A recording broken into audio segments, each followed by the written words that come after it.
Testing, testing, testing, testing, testing, testing.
Testing, testing, testing.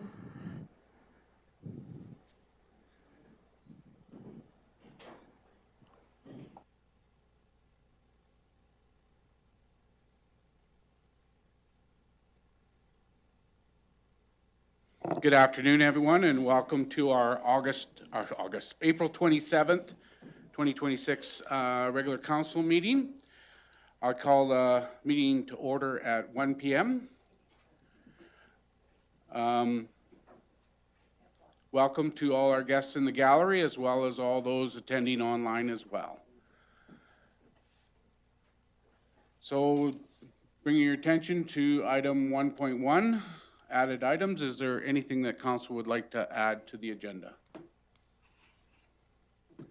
Okay, seeing none, adoption of the agenda. Do I have consensus for adoption of the agenda? I do have consensus, so it is adopted.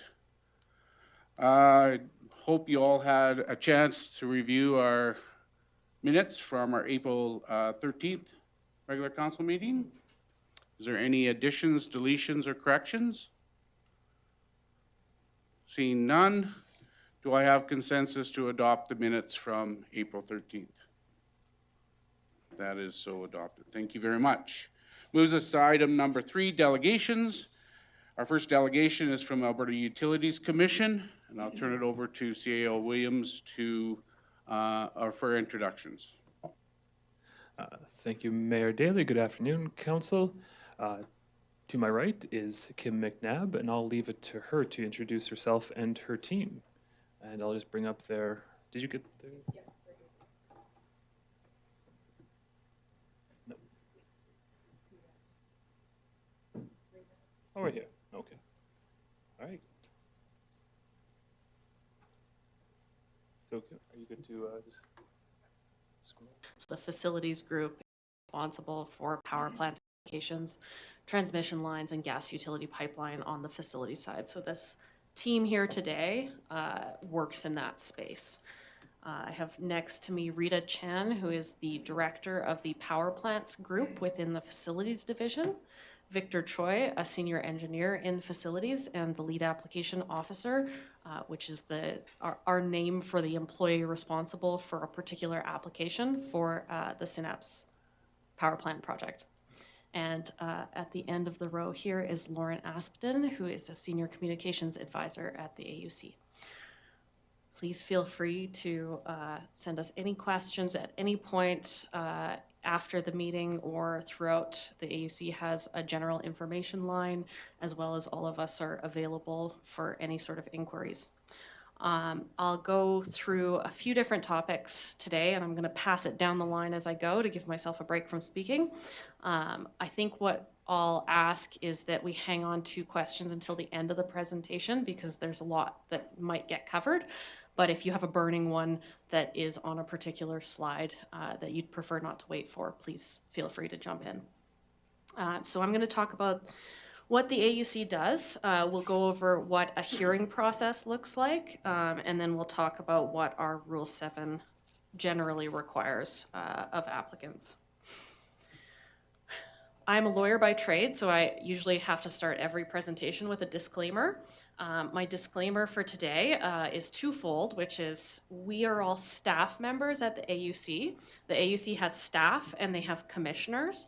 The commissioners are the decision makers on applications, and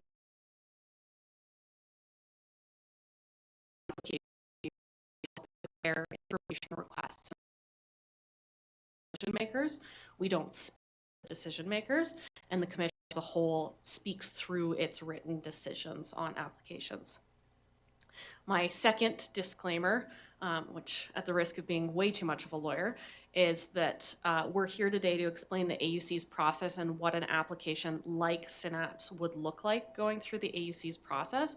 What we can't do, and partly because we don't speak for the commissioners, is to discuss the merits of that particular application or any other application before the AUC.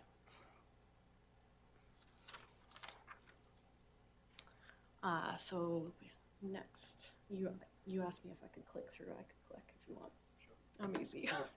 Okay. So the At any given time, the AUC has up to 9 commission members appointed by government who perform the same duties as full-time acting commissioners, and that set of people makes up the decision makers in the organization.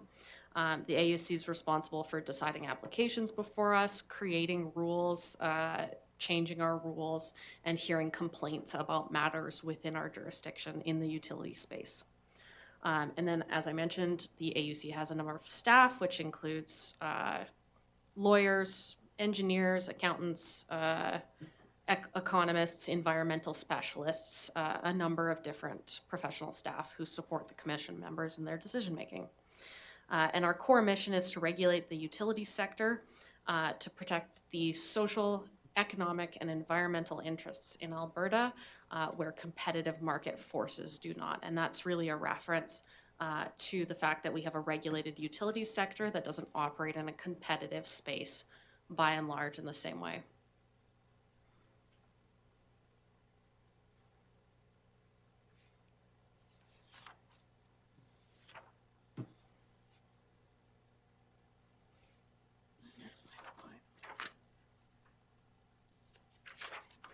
I'm missing a page. Cool. So I'm going to go through the AUC's application process. We follow the same process for any application before us. It's quite structured and set out. We have timelines that are set out in our Rule 7, and we follow a very similar, if not identical process, no matter what the application is. So we usually have 1 to 3 commission members sit on a panel that they hear the application. So they're responsible for reviewing all of the evidence that's provided to the AUC, as well as hearing any input from members of the public or the applicant who participate in the proceeding before making their decision. So what happens first is that an application is filed. AUC staff will review for compliance with the AUC's information requirements. So that's all of the requirements in Rule 7 that set out, here's what an application needs to have in it. The AUC will review it and provide essentially a recommendation one way or the other about whether or not an application should be closed. And I'm referencing this piece because as I think you're aware, the Synapse application had a closure. That is the assessment that was made in that letter about whether there was enough information provided to start reviewing the application on its merits. It was not a decision at the end of this process. It was that first stage in this little chart here. Members of an application team support the panel. Usually this includes a lead application officer or regulatory analyst. As I mentioned, Victor's here as the lead application officer for the Synapse application. There is usually a lawyer assigned to the proceeding, commission counsel, and we have a number of technical support staff who are assigned to applications depending on what the issues are that are arising. And then our information services and communications teams are available to answer questions from the public. They're available to help people understand how to use our e-filing system, which is both a wonderful program that allows anyone who is interested to see every document that has been submitted on the public record of the AUC's proceeding. And it's also an incredibly challenging system to use if you're not familiar with it because it has thousands upon thousands of documents in it. So we have teams specifically available to help people navigate those systems. So after the initial review stage, the AUC will consider whether the application is complete or not. And then between these two boxes on this slide, there's usually a significant amount of process between application deemed complete and the commission making its decision. So this is where people can participate or a hearing is held. Usually there are multiple rounds of what we call information requests, which are just written questions about the application. And ultimately it leads to the commission panel making a decision, writing out that decision and explaining clearly what the rationale for that decision is, and then we issue the decision at the end of the day. No, I can't do this. It's too far away. I'm blind. Thanks. So as I mentioned, we're not going to talk about the merits of this particular application, but that's why we're here, is to explain what our process looks like for considering an application like this. The Synapse application was filed with the commission on April 3rd, the current application, and the commission is reviewing the application documents and preparing information requests, so those written questions to the applicant. There have been a number of statements of intent to participate, which is the AUC's term for expression of interest from members of the public. They've been filed with concerns about this project. And so what the AUC would do next is issue a notice of hearing. And in that document, it explains how you participate in the AUC's process. We set a submission deadline for statements of intent to participate, so people can kind of come in, and then after a certain point, we make a decision on standing, which is in one of the slides to come. It also explains how to participate, a little bit more about what our hearing process looks like, the schedule for the hearing, and then details about an AUC information session. So for example, for this project, this document will likely go out quite shortly and include details on an information session. So we'll book something so that the public can have basically the same explanation I'm giving today, that says here's what the AUC does, here's the process, and here's how you can get involved if you're interested in doing so. So we would be booking that in May for this project. And similarly, the merits of the project itself aren't discussed at the information session. The idea is to give people the opportunity to understand who we are, how to participate, and we don't have the decision makers in the room for that discussion. We really try to help people understand kind of what the process looks like. Can you go to the next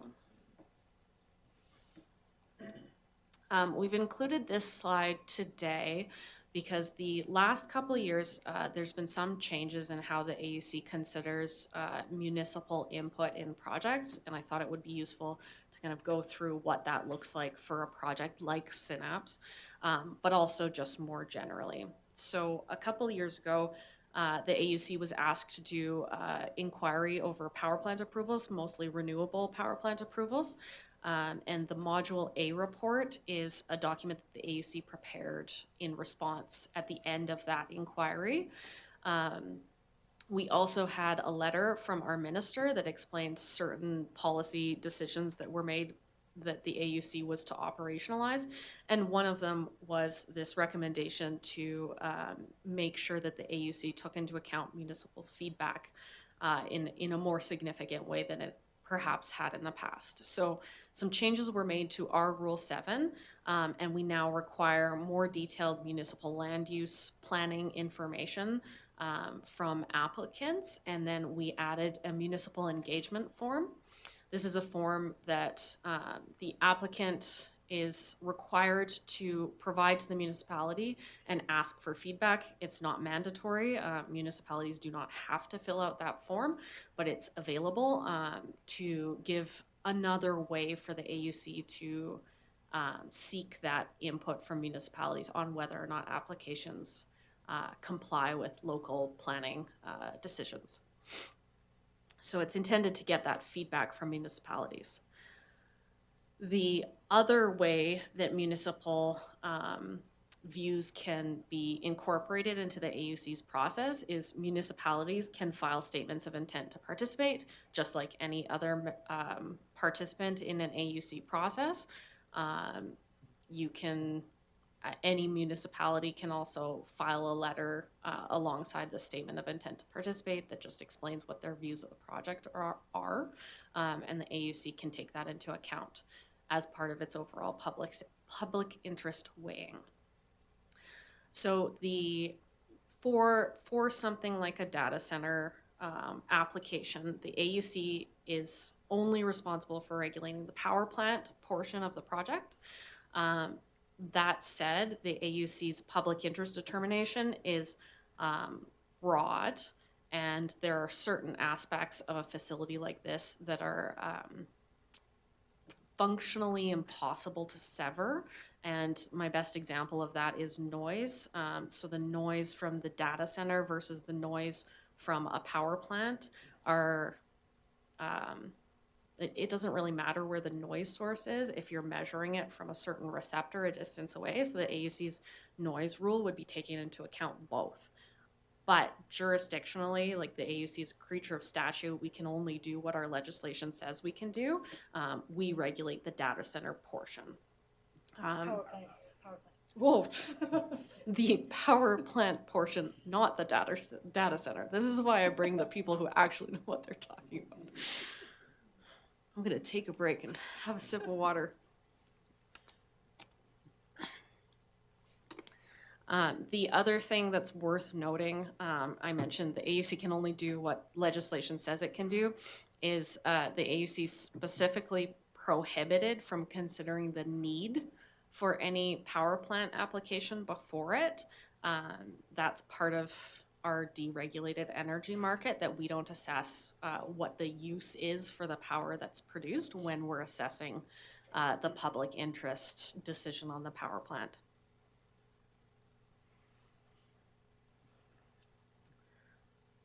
I think the only other thing I was going to say on that piece was the, as I mentioned, we do ask for confirmation from the municipality on whether a given project complies with local land use planning documents, but we're not assessing the facility's compliance with those documents. We're really just trying to take municipal input into account in our processes. So the AUC process really is separate from that planning process.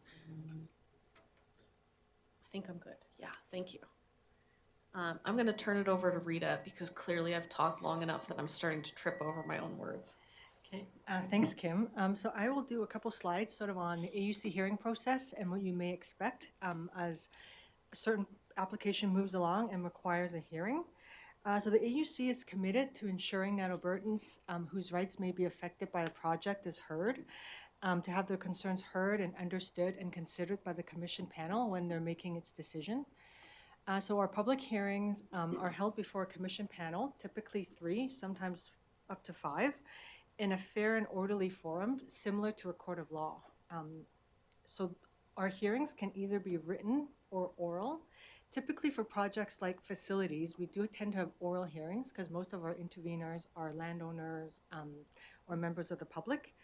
And then our oral hearings can either be virtual or in person. And the virtual hearings are broadcasted on our YouTube channel. So if you're not participating, members of the public or anybody in the public can follow along on YouTube during the hearing process or during the hearing itself. So this slide just talks a little bit about the hearing process. So Kim had mentioned for an application, we would issue a notice of hearing. So between when we issue a notice of hearing to the actual hearing occurring, there's a bit of a written process where the commission is trying to gather written information on the record from both sides, from the applicant as well as any interveners that have standing. So this, these process steps just sort of show what you might expect when we issue a notice of hearing for a power plant application. So that would include interveners filing a statement of intent to participate if they want to kind of tell the commission, hey, I have concerns about this project, this is where I live. That's sort of the first step. And then after that, there's a standing process, which I will get into in the next slide. And then these processes are sort of, or the written process that will happen before the start of the hearing. So interveners have a chance to ask questions of the applicant, and that is through writing. So they may have questions about the project, what the applicant has submitted in the application. Interveners can ask their questions through writing. The applicant can then provide their response. And after the interveners has that information, the next step is for interveners to file their written evidence. So that may include, if you have a noise expert saying, you know, this might be too loud, or you have concerns about the environment, you may have an environmental expert file a report. That's where the intervener written evidence comes in. After that gets filed, the commission and the applicant may have questions about the intervener evidence that was filed. So there's a process for that. After that, the applicant provides their written evidence. So that's sort of their side of the story after they've heard what the interveners have provided. And then after that will be the start of the hearing. So when we issue the notice of hearing, you'll see these process steps along with the date for each of those process steps and when the deadlines are for each of those. So I had mentioned standing in the previous slide. So after a person files a statement of intent to participate saying I have concerns, the commission will review that statement of intent and decide whether a person has standing. So a standing is given to a person whose rights may be directly and adversely affected by a proposed project. So usually it's a two-part test that the commission uses for determining standing. The first part is a legal test, which is the right or claim or interest being asserted by the person known to law. Typically for a project like this is, do you have land or land interest close to the project? And then the second is a factual test, is have you raised any concerns? Or does the commission have information which shows that the application before it, you may be directly and adversely affected by those rights? So those are the two-part standing test. So standing in a power plant application is generally given to residents within the notification radius for a proposed power plant. And those radiuses are listed in our Rule 7, and Victor will get into that as we get into kind of the Rule 7 application requirements. So parties with standing are allowed to participate in the hearing, and they're also eligible for what we call local intervenor funding. So that's meant to help local intervenors with their costs of participating in the hearing. So that may include hiring a lawyer or expert witnesses, such as those reports I mentioned earlier. If you're looking to get a noise consultant to prepare a noise report for you as part of your intervenor evidence, there's funding available for that for parties that are granted standing to participate in an AUC hearing.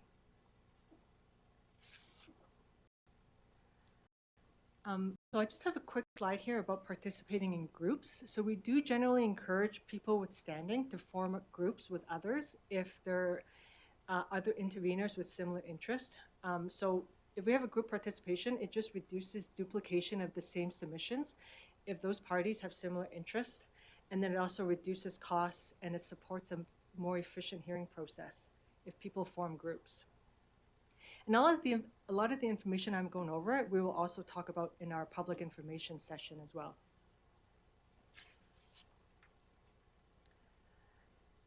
So this is just some details about local intervenor funding. So if you are granted standing, local intervenors are entitled to funding. So our funding is set out in our Rule 9, which has a scale of costs, which details the amount of cost that can be claimed for lawyers or different experts that you may be looking to hire.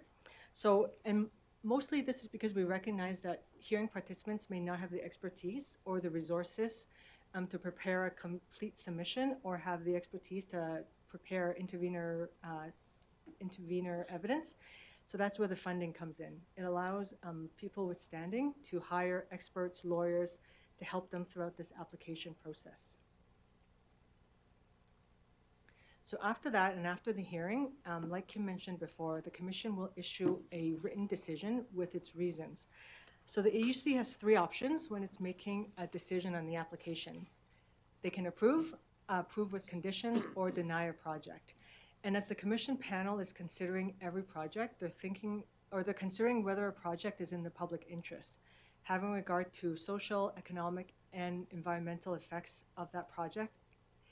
So the AUC will consider that a public interest is largely met if the application complies with existing regulatory standards, such as our Rule 7, and as well they will consider whether the project's public benefits outweighs its negative impacts. So that's all sort of part of the broad public interest mandate that Kim was talking about earlier. All of that will be detailed in the decision. The commission will summarize the application, what it heard throughout the hearing process from intervenors, and all of that will be put into our decision report, and that's where they would make their decision. And then that decision report will be available through our e-filing system and publicly available on our AUC website. Typically, after the close of a hearing, a decision will be issued within 90 days from the end of that hearing. And then I'm going to pass it over to Victor to talk about Rule 7.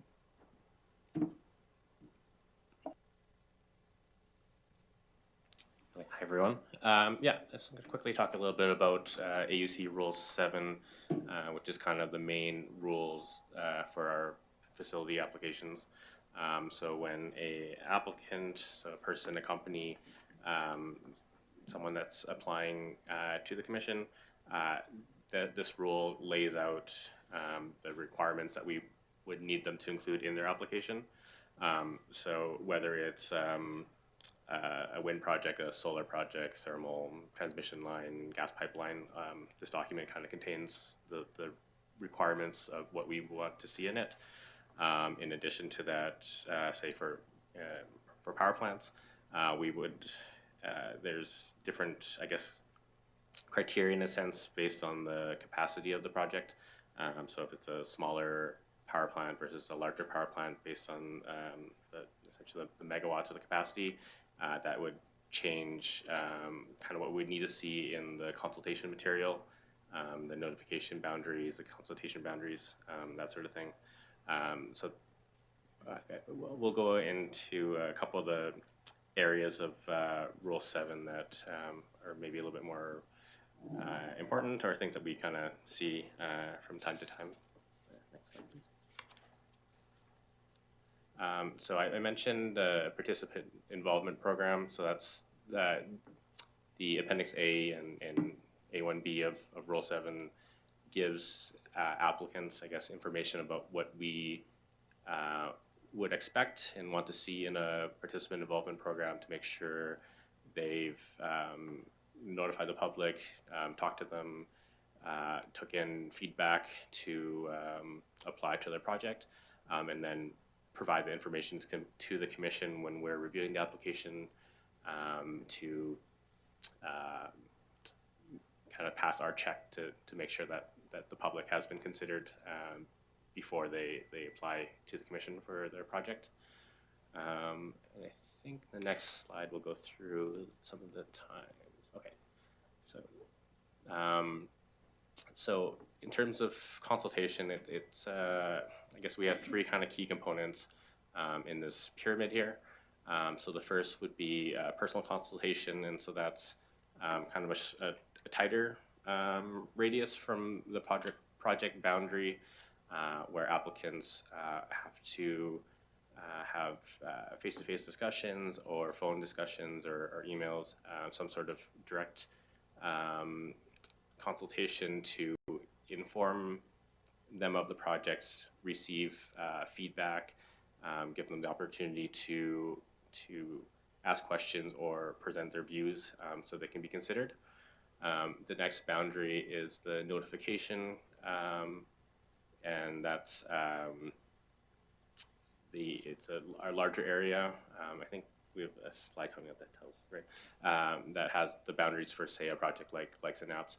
And so this boundary is where the applicant is required to notify, to give out information about the project, information about how to contact the applicant, how to make their views known, but it doesn't have that kind of face-to-face component of it that the consultation radius had. And then lastly is public notification, and this is kind of more broadly, so it's in the commission's process when we issue notice. So we, we would typically advertise our notice in newspapers and that sort of thing to cast a little bit of a wider net, try to make sure we're not missing people, so then they are aware of the project that's being applied for, that a project is before the commission for review, and then what steps are available if they had concerns or wanted to get involved or wanted to get more information.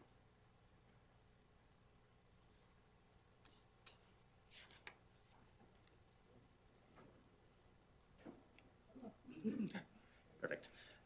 So this is an excerpt from the Appendix A1 of our application for what the consultation and notification requirements are for a thermal power plant, and that would be in the same classification as, say, the Synapse project. So really anything that is 10 megawatts or greater. And so in this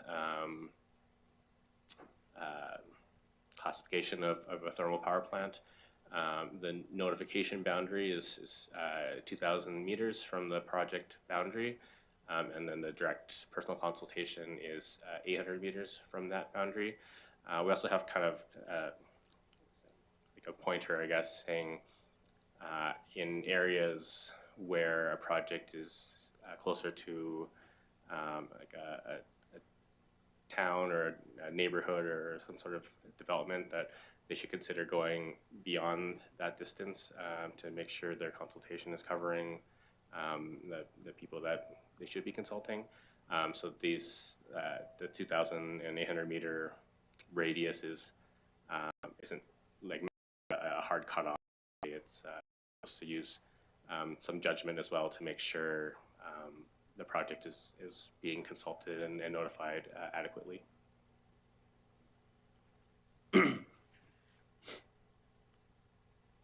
So our Rule 7 covers a bunch of different areas of interest of an applicant or application, and some issues that we kind of want to collect information on.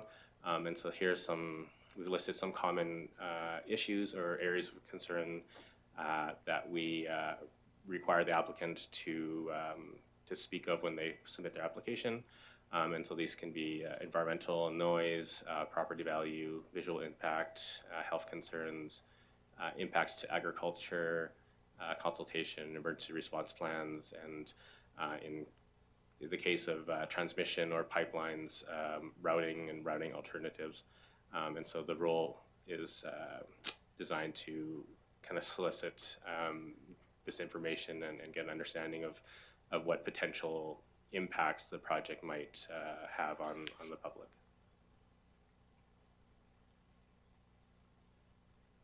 And so here I just picked one just to kind of highlight. So in Rule 7 we have a section about emergency response and what their plans are, and then here's kind of the excerpt of Rule 7 and kind of what we ask of the applicant. So we'd want to make sure they I guess have a better understanding of what their emergency response plan is, whether it's a more broad kind of corporate response plan, or if it's more site specific to this, whatever the project they're applying for. We'd want to know what risks have been identified, what mitigation they've identified for that risk, how monitoring is done, if they've talked to emergency responders, first responders, and if those parties have raised any concerns and have proposed any other mitigations, just kind of getting information to understand essentially what they've looked into and what they've considered. And another is noise. So noise is one of those requirements which kind of branch off of Rule 7. Essentially in Rule 7 there'll be a list of noise requirements that we want, but it will kind of spit you off to Rule 7, which is our noise rule, which covers I guess a lot more information about the noise. Rule 12, sorry. And so the applicant is, for a project like a power plant, they would be required to do a noise impact assessment, and Rule 12 would essentially inform the applicant what that noise impact assessment would look like, what it has to consider, what parameters and settings that they need to apply to their model, identify what the contribution of that particular facility's noise is, how that would add cumulatively to what's existing in that noise profile, to understand kind of what the whole impact of the project would be from a noise perspective. Like Kim mentioned, for say a project like Synapse here, while we only regulate the power plant, the noise from the data center portion of that project would be considered in the Commission's overall public interest determination.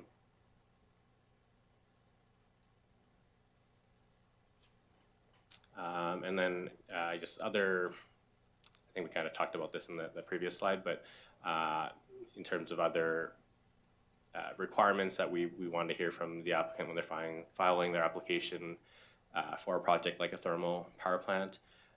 We'd look at the kind of the gas supply information, and specifically the piping, cumulative effects of other development in the area, how it aligns with municipal lands and municipal land use.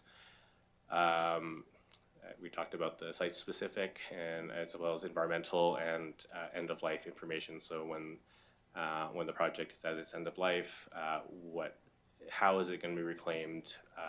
What the security mechanisms are like for financial security to ensure that it's cleaned up and reclaimed properly.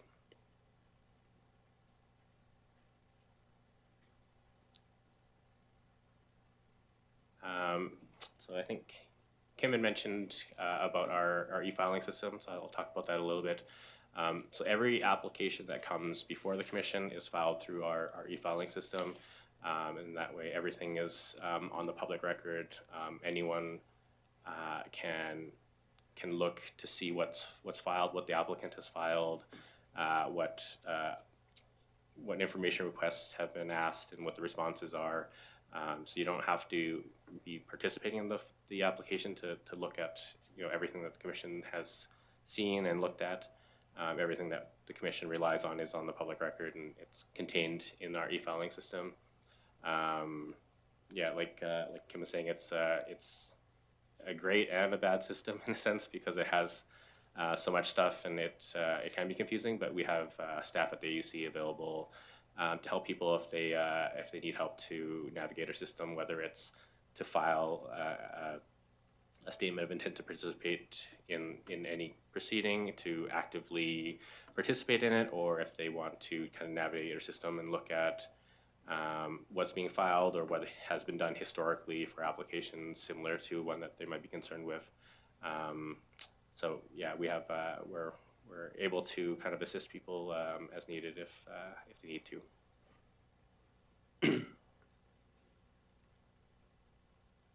And then I think lastly, as Kim mentioned, we're available for questions. You can contact us, email, phone, if you have questions about our process or just general information. Our website has some information about what we are, who we are, what we do, what the hearing looks like, kind of the information that we've gone over. So if you need any other questions or whatever, we're all here to try to help the public and everyone the best we can.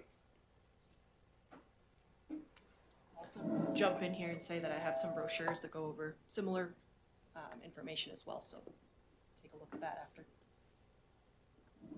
Thank you. Yeah, I like to emphasize that we're a pretty small organization, so I know that these generic info emails are sometimes you send it into the void of the Government of Canada, for example, and you never hear back. That's not how we work because we all know each other's name. So if a general question goes into the info box, it'll get sent to the right person at the AUC and you'll get a response to that.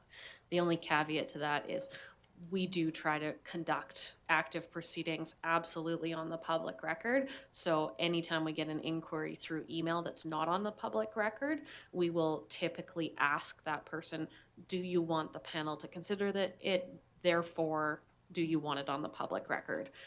We don't have anything that the panels look at that's not available to everyone. That's kind of the guiding light of e-filing. That is my overview and my team's overview. Thank you for listening to our AUC 101. Feel free to ask us any questions. Thank you very much for that. It's a lot of information packed into a very short period of time. And I'm sure that council has a number of questions for you. And so how we're going to do that is we're just going to jump back and forth amongst the councilors to make sure that they each get an opportunity or two to ask their questions. So we're going to start off with Councilor Blatz. Thank you, Mayor Daley, and I want to thank you all for coming here today. I realize you're very busy people, and it's important that we get as much information as we can. We as council also want to get information firsthand and make sure that we have the proper and correct information and how this process is going to work. When you speak about public interest, which is something that we as council are very concerned with and want to make sure that our residents who have concerns with this or support for this particular project are heard, how do you go through that process to make sure you're not going to get bogged down with a bunch of people who don't live in the surrounding area or just are dead set against data centers or any other type of power plant, period? How do you go through that information, and how do you determine that our residents with concerns are given the first priority and that their concerns are weighed against this current application you have before you? That makes sense, that question. Absolutely, it does. So that really comes down to the combination of the statement of intent to participate process and then the standing assessment. So we will look through and read every statement of intent to participate that's filed in front of us. So everything gets put on the public record. Some of the information that's asked for in that form includes something like, do you own land and where is it in relation to the project, essentially? And if the answer to that is yes, I own land, I'm right next door, I'm really close by, then you would get to the standing part of the process where the AUC is assessing, okay, is someone directly and adversely affected? And typically what we've seen in the past, and again, I'm trying to not speak about the current application, but No, right. we're quite consistent about what we've done historically. And if you're right next door and you own land, or you're occupying a house right next to a proposed power plant and you're 50 meters away or something like that, that's a direct and adverse effect. So that's I guess the two-part answer is we look at absolutely everything that's filed in front of us, whether it's hundreds of pages or two, and then we are required to do that standing assessment. And that's actually right in our legislation. So the AUC Act requires us to consider whether someone's directly and adversely affected specifically. Good, thank you. Councilor Taylor. Thanks, Mayor Daley, through to our delegation. I guess I'll be blunt. We are going to be relying on you guys heavily to determine if this magnitude of power can be generated this close to residents safely. It's an extraordinary claim, and I expect you'll be combing over an extraordinary amount of evidence to support that. So thank you for your diligence and good luck with that process. My question is, understanding that the noise assessment is a model, what happens if the real world noise conditions are different after the startup? Is there any recourse for the municipality under Rule 12? So yes, so you're right. When we get a noise impact assessment at the application stage, it's a prediction, right? It's sort of like predicting what the noise will be at the closest receptor or other receptors around the area. If a project is approved, the commission may impose a condition for the applicant to go do what we call a post-construction comprehensive sound level survey. So if the project is approved and constructed, then you actually have the project running. Some applicants may be directed to do a comprehensive sound level survey where they have to go out and actually measure the noise in different weather conditions, different timing, nighttime, daytime, to actually measure what the noise is at certain receptors. And if with those actual measurements, they find that they're not meeting the permissible sound level, they may be required to do more mitigation. We've ordered other projects to shut down while they figure out what the mitigations may be. So that way we can ensure that receptors, the project meets permissible sound levels. So I guess in short, you're right. During the application stage, it's a predicted sound level. So some proponents may be required to actually do measurements after the project is up and running to measure the sound levels. Supplemental? Thanks, through you to the delegation. Who can kick off that process? Like if there's a nearby resident that has reason to believe that the levels are excessive, can they initiate the process with the AOC? Is there another Yes. person they got to go through? Yes, so like there's, I'd mentioned, it could be a condition of an approval that they have to do it. So in that case, they would have to do it, 6 months or a year after the project becomes operational. There is a complaint process as well. So even if it's not this project, if, you're living in your house and suddenly there's a power plant and you find it's really noisy, you can file a complaint through the commission, and then we have a complaint enforcement department that will do its investigation. And then through that, typically, they may do some actual sound measurements as well. Thank you. Councillor Kush. Thank you, Mayor Daley. And my original question was about the role of a municipality would play, but you answered that quite well. So I have a different question. You mentioned that you're only looking at the power plant itself, not necessarily the project that powers. But then later you said that you look at the local land use bylaw and planning. That seems kind of contradictory to me, because most municipalities don't have power plants in their land use. Can you clarify a bit that for me, please? Yeah, so I think the challenging piece with something like a data center is that you've got the computing equipment and you've got the power plant, and they are functionally the same facility. And I think what I was trying to toe the line on is that because the AUC is this body, like as a statutory body, we can't go outside our jurisdiction and weigh in on the computing equipment and whether the computing equipment complies with any given kind of local land use bylaw. We're not necessarily looking at whether any piece of that is in compliance with the municipal documents, but complying with municipal bylaws is an important factor in whether or not something's in the public interest. We've had a couple decisions in the last year go out that we could probably pull out and send afterwards, where the AUC has essentially said, applicant, you went into this municipality, you didn't comply with the local land use planning instruments. That's one of the many factors that covers the overall public interest. So it's a bit more of a gray area than I think we've classically dealt with, because the facility is so integrated. But I guess what I was trying to suggest was, we're not trying to be the arbiter of whether or not something, the data center portion, complies with the municipal bylaw. We're trying to be the arbiter of, is the power plant in the public interest generally, but the municipal views on it and the municipal planning document compliance is a relevant factor in that consideration. I don't know if that's clearer or not. Thank you. Councillor Cook. Thank you, Mayor Daley, and through you to the commission. For facilities that are significant in scale, how does the AUC coordinate that effort with the Alberta Environment and Protected Areas, specifically for air quality? And if there is differences or conflicting information, who has the final say on that?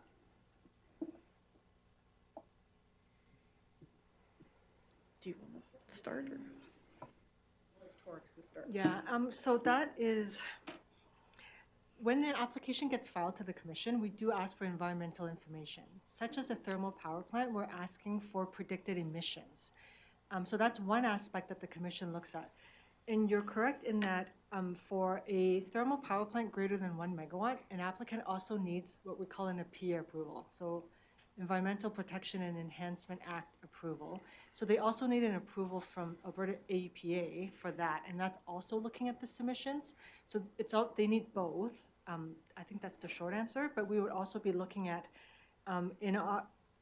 emissions is one thing that the commission would look at, amongst noise, social impacts, all of that stuff. But then AEP is looking just at the emissions itself and how they're dealing with it when they're looking at the APA approval.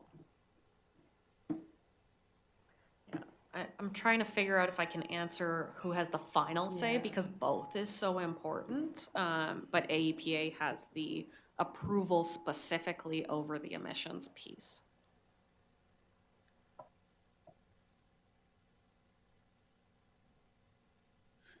Councillor Overwater? Thank you, Mayor Daley. You touched a bit on the long-term requirements on, like, including the reclamation, decommissioning, or financial security. But how are these enforced? I mean, for a scenario like the orphan wells, how would you enforce this if the data center went bankrupt or something like that? How would you enforce that they would have to clean it up, reclaim it? How is that enforced?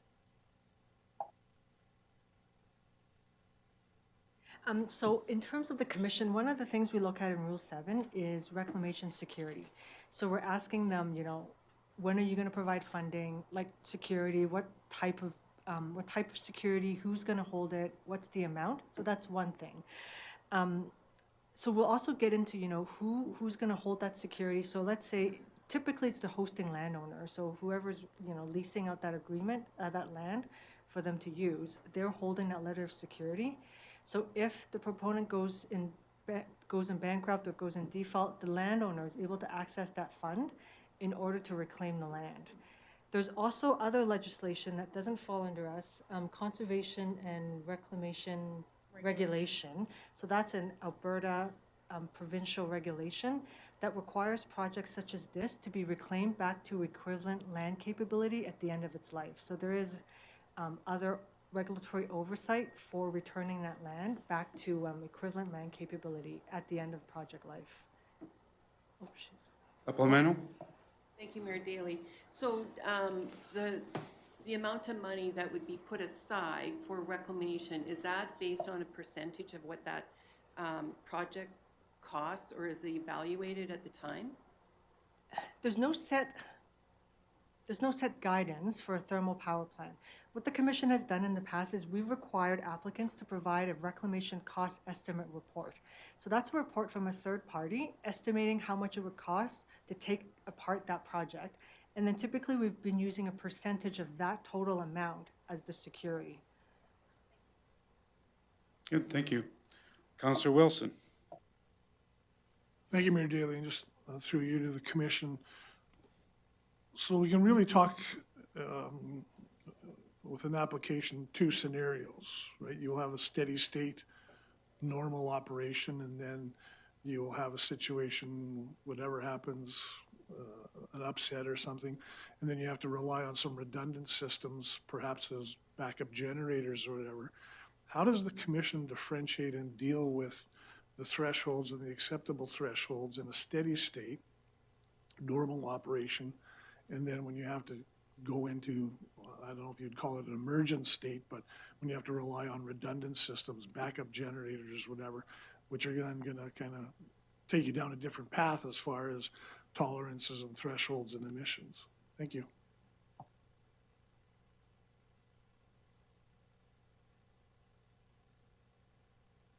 Sorry, I was just asking if we had a past decision that was maybe helpful for that consideration. I think the best answer I can give at this point is that the AUC considers all of the circumstances in front of it. So the commission panel that's going to be tasked with this application will look at everything that they've got, emergency backup versus regular operations, and any applicable rules still need to be complied with. And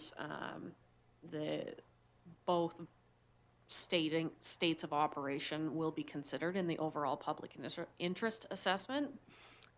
Beyond that, I think I'm getting into the specifics of what this panel might decide, and I'm not sure I can answer with any level of certainty that would be helpful. Supplemental? Thank you, and I can appreciate that.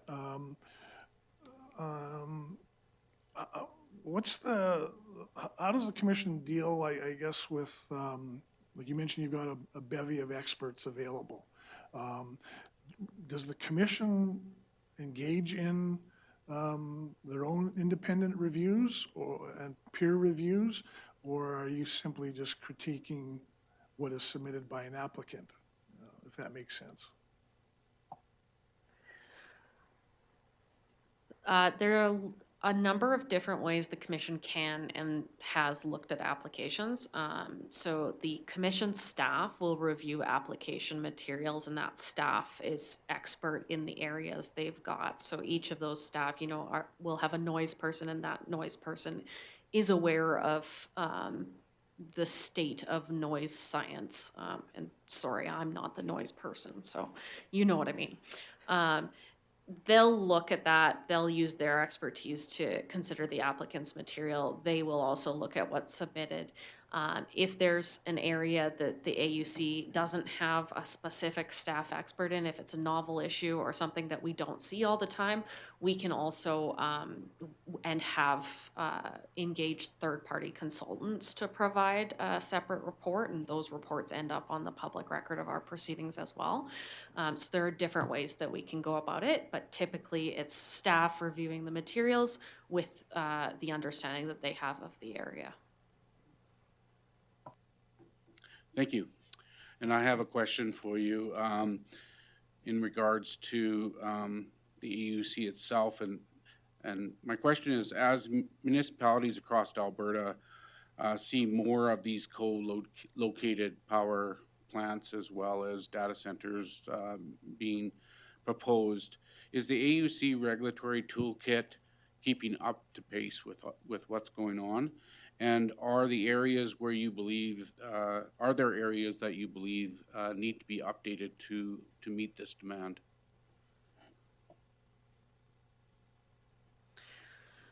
In terms of data center projects, I think I can say that the AUC's processes are for thermal power plants, which these projects really do have all of the exact same characteristics of a natural gas power plant in Alberta, which we have dealt with for a very long time, and all of the rules apply to that type of facility. There's other thermal power plants in Alberta that have been co-located with industrial processes for a very long time, like cogen facilities in large industrial oil and gas operations, things like that. I think that the Rule 7 really covers the thermal power plant.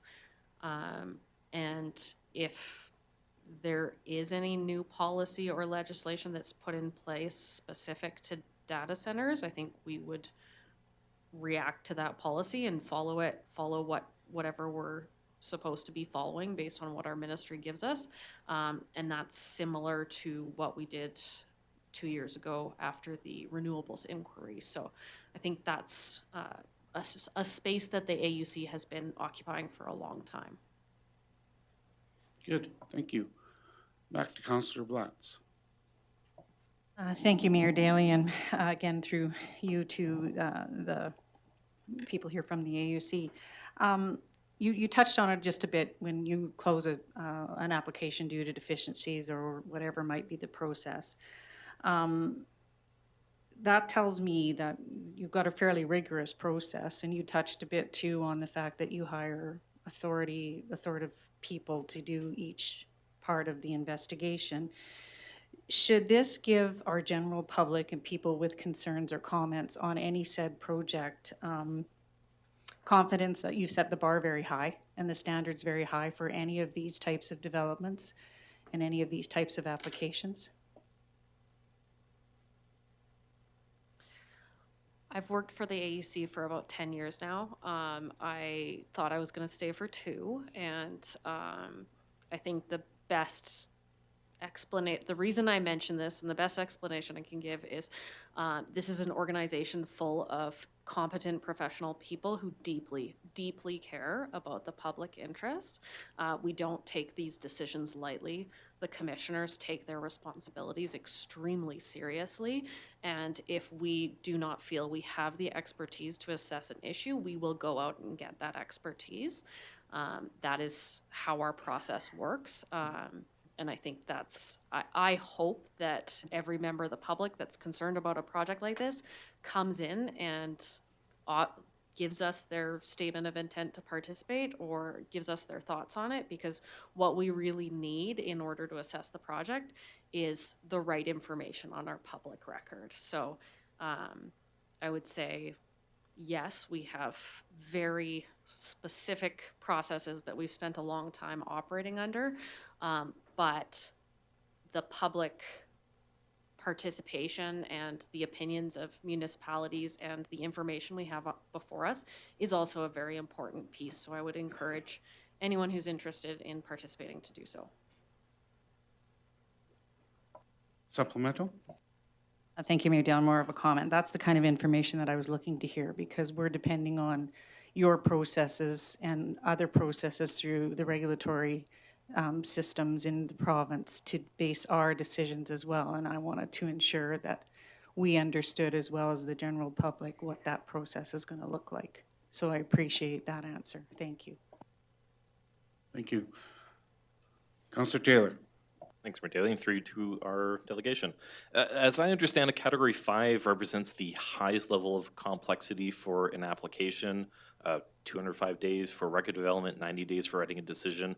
Are there some examples of previous applications that were judged to be a Category 5 that you can share? And is it typical to use up all of those allocated days for a decision? Thanks. Yes, it's very common for us to have Category 5 applications, and I would say we typically use the 295 days total. The examples I have are, trying to think if there's a specific page on the website that we have each decision, but essentially almost all power plant decisions that we've issued in the last 2 years have been Category 5 applications. I will say it's complexity in the sense that it's whether or not there's public participation involved. So you really have to expand the process to make sure that full hearings conducted, that if people come in and participate, then that's really what takes that full record development and usually decision writing timeline. So a very high number of our power plant applications, 5, as well as most large transmission builds. So it's not an uncommon process for us. Thank you. Councillor? Thank you, Mayor Daly. You mentioned you were going to hold a similar presentation, public-facing. At that presentation, will the public have an opportunity to ask you questions from the floor like we're doing right now? Thank you. It's a very similar format. Sometimes we'll do a presentation like this, and sometimes we'll do what we call science fair style, where we put staff teams around so that people can ask questions a bit more casually. But the whole point is to be able to answer questions from the public, so we try to do that as best we can. My only other comment on that is sometimes we do them virtually. So we're looking at venues right now, but if it's easier or if we have members of the public who are interested in doing it virtually, we can also do it virtually, and that also allows for question and answer. Supplemental? I don't want to speak for everyone, but I think in this situation, our residents would prefer an in-person presentation. Just wanted to add too, like outside of our information session, if members of the public or whoever feel more comfortable just kind of talking one-on-one with us, they can always give us a call and email or whatever. It's not just confined to just the information session. So, we're also available that way. Great information. Councillor Cook? Thank you, Mayor Daly, and through you to the delegates. Is there a maximum number of submissions that one project can make, whether by rule or by practicality? No. You mean statements, like you mean members of the public can come in, or submissions from the applicant? Sorry. Submissions from the proponents. Oh, I see. Also, no. We take the applications as they come to us and assess what we've got. And something like the closure was we put without prejudice in the letter, which is essentially that the applicant can reapply. So there's no restriction on that, and statutorily we need to review everything that comes before us. Councillor Overwater? Thank you, Mayor Daly. So we have a lot of concerns about the safety and, you know, should something happen at the power plant, the safety component of it. So is it fair to say that any project that cannot be operated safely for the surrounding community and the environment, that you will not approve it?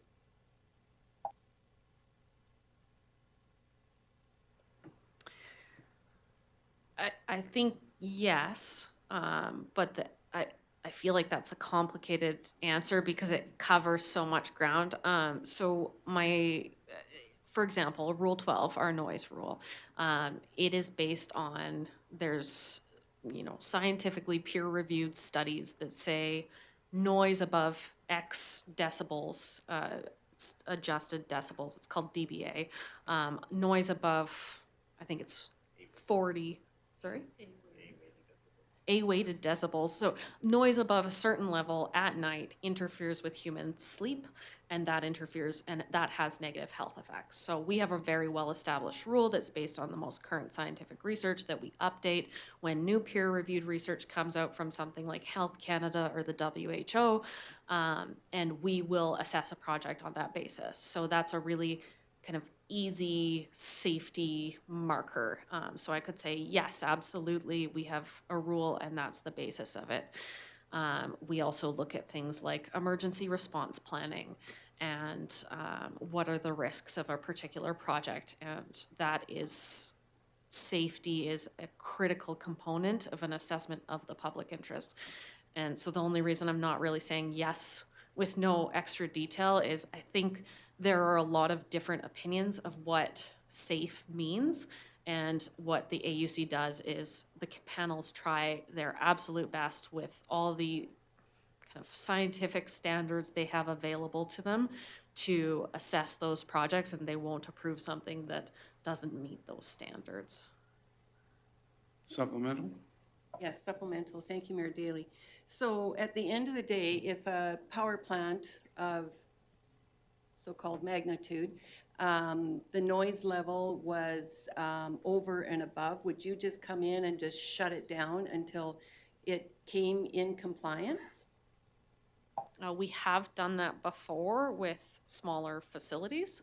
If there's a non-compliance and it's at night, and we've issued an order that says you must stop immediately, as long as you can do so safely, because sometimes it takes a little bit to shut down a plant.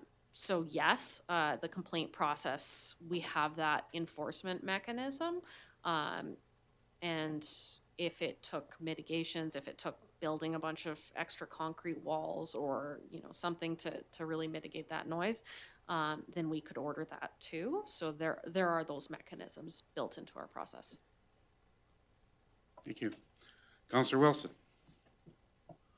Thank you, Mayor, and through you to the commission. I think Rita may have addressed this in an earlier question, but I'll still go down this avenue and you can tell me to be quiet. So during the course of the application, an application and so on, there's lots of statements made and commitments made through the participant involvement program, through the application program and so on. Lots of warranties, guarantees from a proponent. I'm just wondering, once you get to a steady state, what is the trust but verify that all those promises and statements and will do, shall do, I will do, what's the assurance that those happen? Thank you. So I think in recent proceedings, in other hearings, what we've done is, the applicant engages with municipalities, landowners along the way, and they make a list of commitments. What we have done in the past, I think the panel has either at the start of the hearing or at the close of the hearing will ask for the applicant for a list of commitments that it has made and that it will adhere to. So then sort of at the closer end to our hearing process, we have like a final list of commitments that they have made. So that's one aspect. And then another aspect I mentioned in my, one of the slides is we can approve with conditions. And, a lot of the larger power plants, we will. So it's not like here you go, we approve your project. It's, here you go, we approve your wind power plant, but you have to, adhere to these conditions. I can't think of any off the top of my head, but like it could be operating conditions. It could be you have to come back and tell us if there's any glare issues for solar power plants. So we do typically issue power plant approvals, or the commission does, and it'll have a list of conditions that the applicant has to adhere to. Thank you. And I have a question in regards to once the decisions are made, once the hearing's done, once your decision is published, and there is disagreement either from the applicant and/or from the citizens, what recourse and what actions can be taken at that time? There are two ways to appeal commission decisions. So if a decision is issued and someone who intervened in the original proceeding or the applicant or someone else wanted to challenge it, they can use the AUC's internal review process. So we have a review rule called AUC Rule 16 on our website, and it basically says you can write into the commission within 30 days of that decision being issued and ask the commission to reconsider its own decision. That is the first option, and it's a very important one because if you wanted to appeal a commission decision to the Court of Appeal, which is the other option, you have to do the AUC internal review first. The courts require those internal mechanisms to be exhausted. So there's the internal review, AUC Rule 16, and then there's filing an application for permission to appeal to the Alberta Court of Appeal. That also has to be done within 30 days. So people will usually file both around the same time, and then the appeal holds while the internal review happens. Thank you for that information. I'll open it to council now for any further questions. Councillor Overwater? Thank you, Mayor Daley. Regarding just what you said about the appeal process and the Court of Queen's Bench, you said there's funding for the interveners to help with their process. Is there funding for this as well? Or is that on the appellant's own dime? Usually the cost for the appeal process is dealt with in the courts. The parties will debate who is responsible for paying the costs of the other party. It's, I would say, more common in our proceedings that appellants bear their costs of appeal. And I should mention, it's for our appeals, it goes straight to the Court of Appeal. There's no Queen's Bench process. It's a bit of an oddity. Thank you. Councillor Taylor? Thanks, Mayor Daley, and through to our delegation. Get that the AUC's, I guess, purview is power plants. Does that power plant definition extend to battery-powered uninterruptible power supplies? It does follow that backup generators are considered, yes, but when the data center is in need of these uninterruptible power supplies, it is being essentially powered by these batteries. So I'm just wondering if that's a consideration. Thanks. The AUC is responsible for regulating all power plants. That includes backup generators and is responsible specifically for energy storage facilities like batteries. Good. Councillor Wilson? Thank you, Mayor Dahl. Through you to the commission. Just, you may have touched on it and I may have overlooked it. As part of the review, is there a consideration around the financial strength, the financial wealth or health of the proponent and the applicant, or is that just assumed if they're applying, they have the means and the capability? Thank you. Sometimes we look at that in terms of reclamation security. So we've had some companies say, you know, we're backed by a multi-billion-dollar company, typically in oil and gas. So that is something that we might take a look into. But I don't think we're looking into kind of like, do they have money to build? How much is it going to cost? That's not part of the commission's consideration for a power plant. My only add to that is, I'm harping on legislation too much, but we have a number of kind of pieces of guidance or restrictions in our statutes, and one of them is that the commission shall not have regard to whether the energy is an economic source of energy for the project. So it's specifically prohibiting the commission from looking at the need and the economics of the facility itself. So that's part of the deregulated generation market, which is why it's in our legislation. Counselor Blatz. Thank you, Mayor Daley, and I have a comment and somewhat of a bit of a question, which may be for administration more for than the panel. Going back again to your public meeting or public session that you'll be hosting, again, though, it's only going to be the process. You're not going to really touch on the actual situation that's before us. You're just going to talk about the process and help people and guide them through filing their SIPs and whatever as interveners, correct? That's right. It would be very similar to Okay, today's. thanks. Okay, so then on that note, sorry, supplemental, Mayor Daley, maybe this is through to administration, then a copy of this PowerPoint presentation that you've just given us, will it be provided as a link on our webpage as well as through social media for people to have a look at? And a copy given to each of council so that we've got some type of backup information, because there's some really great information in here I think needs to be shared, and not everyone can be here this afternoon, and some people will be maybe watching later on. So as long as we know that this is available for them as well, I think that would be, it's important for everybody.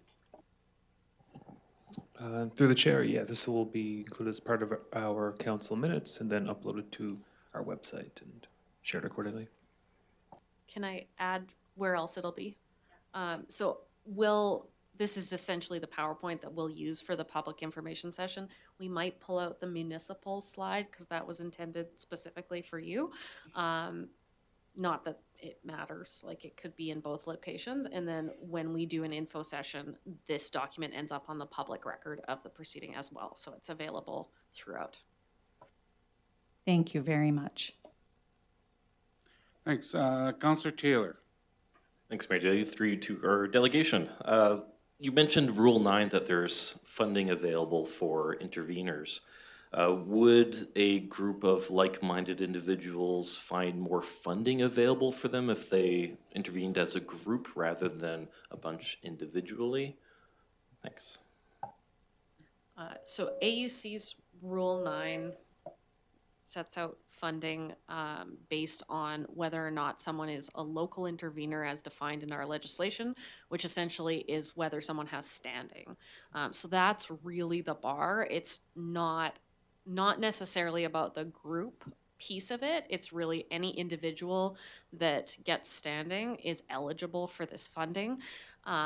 The group aspect of it is really an efficiency and kind of trying to help the regulatory process go smoothly for everyone, because it doesn't necessarily make sense for two people side by side with the exact same interests to intervene separately, because then they both have to retain their own counsel or both have to retain their own experts. Like that could get really challenging for them as well. So we tend to try to encourage people to group together if they have similar interests.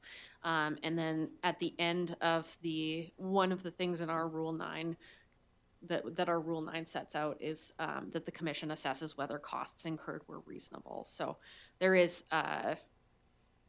some checks and balances in the process to try to assess. We're trying to make sure people have the funding they need to make sure their interests are known, and they shouldn't be paying for intervening in the AUC's process if they have standing in the proceeding. And we have a few different rules set out for that. So just to go along with that then, if somebody's already submitted an application for intervener and realizes their neighbor and their neighbor and their neighbor have also all put in their applications, can they then contact the AUC and get put into a group then? You don't have to contact the AUC to group together. You can group together and say, we're all together, we've retained counsel, this is our group. That's usually what happens. And there's no restriction on doing that after filing the initial statement of intent. In fact, it's much more common, I think, for us to see a number of statements of intent to get filed, and then for those people to then group together afterwards. Excellent. Councillor Wilson? Thank you, Mayor Daley, and through to the commission. For what I'll categorize myself as a lay person and a very simple person, this is a very daunting process. And I'm thinking down the line in terms of the panel making the decision making. And to me, when I look at it, I see this vast funnel of information going in, whether that's empirical and scientific and numerical. But then there are also, to me, the softer side of things, or the intangibles, things like property values and some of the health aspects and so on. I realize the panel makes the decision, but are you able to peel the curtain back a bit in terms of how all that happens? Is there a matrix, a weighting scale, and you have 401 different items listed and the panel weights that? Because again, to me as a simple person, this is a very daunting task as far as the decision making. I wish it was more formulaic because I think it would be a lot easier, but we also wouldn't have jobs. I think the peeling back the curtain I can give you is every decision the AUC's ever made is publicly available. You can find how panels have considered similar issues in the past, and it's all sitting there in their decisions. And the decisions say things like, property values, here's the evidence we had, here's, in this proceeding we weighed it more heavily because of X, Y, Z, and because of the specifics of the project. I think to your point, the daunting piece of it is it really can depend on the project. Not all projects are the same. They don't necessarily carry the same impacts, and when they don't carry the same impacts, there's no easy set way of weighing this factor versus this factor. How does visual weigh in this case versus that case? I think the only pieces that are the only piece actually that's quite formulaic is Rule 12, is here's the standard. If you're not going to meet it, you have to figure out how to meet it or you're denied. That's probably the only piece of it that really has a mathematical formula, I would describe it as. Do you have anything to add on that? No, I don't think so. And I agree with what Kim says. It's not weighted the same for each project. It's not like we're looking at a power plant here versus a power plant up in the north and it's 30% noise, 20% emissions. It's just not how that works. So it is a daunting task, I think, for municipalities, for stakeholders, for the panel themselves. Every project is different, and each hearing sort of plays out differently depending on what they hear from landowners, from the applicant. Good, thank you very much. Okay, one more. All right. Thank you, and it's a bit of a selfish question. So I have been on the e-filing system. Can you just casually, can you tell me what, if somebody registers as an observer, what does an observer get that somebody just logging into the system and looking at information and data get? Do you get front of the line access or VIP passes or anything? Thank you. I think really the key benefit of being the observer is you would get notification if something new was filed, whereas if you're kind of a casual person browsing the site, you could see in that moment in time kind of what's happened. Whereas again with the observer, you get an email saying these are the files that have been submitted today. Usually it's easier to keep tabs on it. I think that's really the main benefit. Good, thank you very much. Lots of information again in the question and answer period. Holy man, lots to think about here. I really look forward to hearing about the open house and sharing this information with our general public. And I also really appreciate you bringing some literature as well that is accessible. I'd really like a copy of that before you leave. But thank you very much for your time today and traveling down here to give us our presentation and enlighten us with your regulatory body. It's quite interesting. So with that, I think we're done with the delegation, and I really do appreciate you showing up. Thank you. Thank you very much for having us. Councillor Kush.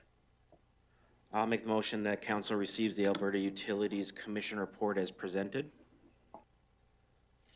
Thank you. Any final questions or comments? All right, seeing none, all in favor? That is passed. Thank you very much. Thanks again, and safe travels home.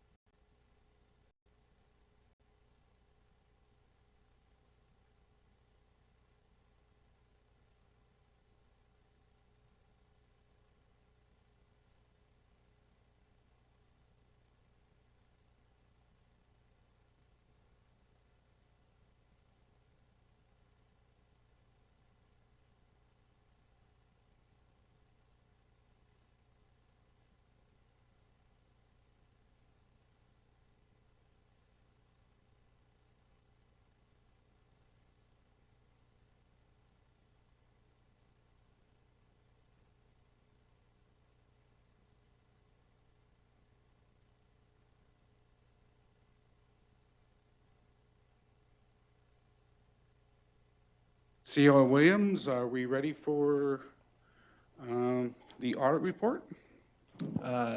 Yes, our auditor, Jeff Alston, is just in the lobby. He's making his way in, and then I can introduce him and get started. Perfect, thank you.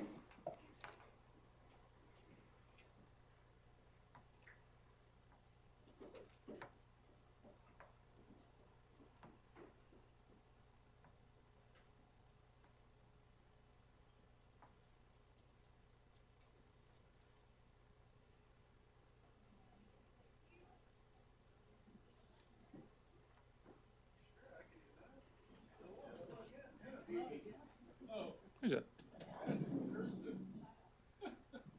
How are you? Good to see you. Good, can't complain.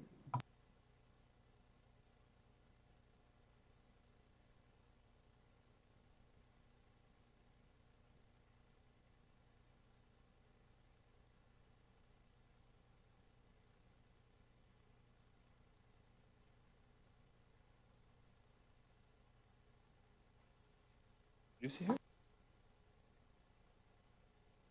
No. Yeah. Okay. Mayor Daley, Council. So the next delegation, as you are aware, this is Jeff Alston with Metrics Group. Metrics is the town's appointed auditor. And Jeff will lead us through the draft 2025 financial statements, which we have for your consideration and approval today. So I'll turn it over to Jeff. Awesome. Okay. Thanks for having me here today. Oh, do you want me to do that one? That's my, yeah. Okay. Here we go. Yeah. Thanks for having me here today to discuss the 2025 audit findings for the town of Olds. So usually begin these presentations, I like to do a bit of an overview of an audit, so kind of discuss what an audit entails. And really, the objective of it is to enhance the degree of confidence of those intended users of these financial statements. So these main users being yourselves as councillors, ratepayers, municipal affairs, those organizations or individuals with a vested interest in the financial performance of the town. Us as auditors, we're looking to assess if the financial statements present fairly in all material respects in accordance with Canadian public sector accounting standards. So those are the accounting standards that all government organizations report under. As independent auditors, separate from management, so we design procedures that provide a reasonable assurance, which is a high level of assurance, but it's not an absolute guarantee. After performing our work, we then conclude on our findings and give our opinion on the financial statements. On the next slide here, we talk about responsibilities. So just to note that management designs the processes that ensure transactions are recorded accurately and that year-end numbers reflect the town's true position. Those charged with governance, oversight of the town's financial reporting process, you have the ultimate responsibility for the financial statements. And then again, for us as auditors, our objective is to obtain reasonable assurance that the financial statements are free from material misstatement. We exercise professional judgment, maintain professional skepticism throughout, and then issue our audit opinion. When it comes to our audit results here, so to finalize our audit as of today's date, we'll complete our standard completion procedures. When it comes to your accounting policies and estimates, we feel that those are in line with best information available. When it comes to procedural results, we do have an amount that we restated in relation to the off-site levies within the financial statements this year, a change in policy. We have no other control deficiencies that we identified. And then our conclusion, our opinion is that the financial statements present fairly in all material respects. So we're giving an unmodified opinion there. When it comes to significant audit risks, so these are some key areas of focus or concern for us while we're completing our work. If you notice on the right-hand side, all the results of our testing, we have no significant findings to note. However, we did adopt the off-site levy work this year when it came to the restatement in relation to that. So the next slide, just a header here for the financial results, and then the slide after that shows your statement of financial position. So if you look in the middle of the statements here and near the bottom, you'll see the town is in a net financial debt position here of about 14.8 million. So it is down from the prior years about $1 million. So as your debt, long-term debt kind of is getting repaid there, kind of seeing a movement towards your net financial asset position as you do incur positive cash flow from your operations. On the next slide here, kind of a wheel with your financial assets. So really, main part here, looking at your cash position of 5.8 million, plus your investments make about 41.5% of your total assets there, and then receivables at about 7.8 million, making up the bulk of the difference. When it comes to the next slide here, it's kind of showing your change in cash flow. So you started the year at 7.8 million, you have an annual surplus of 1.2. You have a non-cash adjustment here for amortization. Kind of get your cash up to about 14 million. You then purchase capital asset additions of 5.9, receive proceeds from sales, and then paid off debt of about 4.6. So that's kind of the movement of your cash from 7.8 down to 5.8 in the year. When it comes to taxes receivable, so this is still taxes to be collected by the town. You'll see your current taxes up about 40,000 year over year. They make up 76% of your total balance. And then your arrears taxes, which are down to 144,000, represent 24%. There is no allowance on this as you have sufficient assessment values to meet the collectability of the tax receivables at this time there. The next slide shows your trade and other receivables, so other deemed amounts to be collected by the town subsequent to your end. So receivables from developers of 3.3 million, trade and other of 2.2. You have your holdback receivable. This was in relation to the old fiber sale in the prior year, so 1.8 million there. Receivables from other governments in relation to grant program funding. For a total of 8.6 million. There is an allowance here for 834 in relation to the receivables from developer amount there, leaving you at 7.8 million or a $1.8 million decrease from year over year. This next slide showing you the breakout of your liabilities. A large portion of that related to long-term debt or debentures that have been taken by the town previous year, so 22.2 million there. Other items to note here, just your asset retirement obligation of 2.3, so that pertains to tangible capital assets that the town has that have an additional cost associated with retiring those assets at the end of their useful life, so that's what the value would be as of today's date. And then this next slide here, which is your deferred revenue. So you'll see in your deferred revenue, a new line item here for developer levies.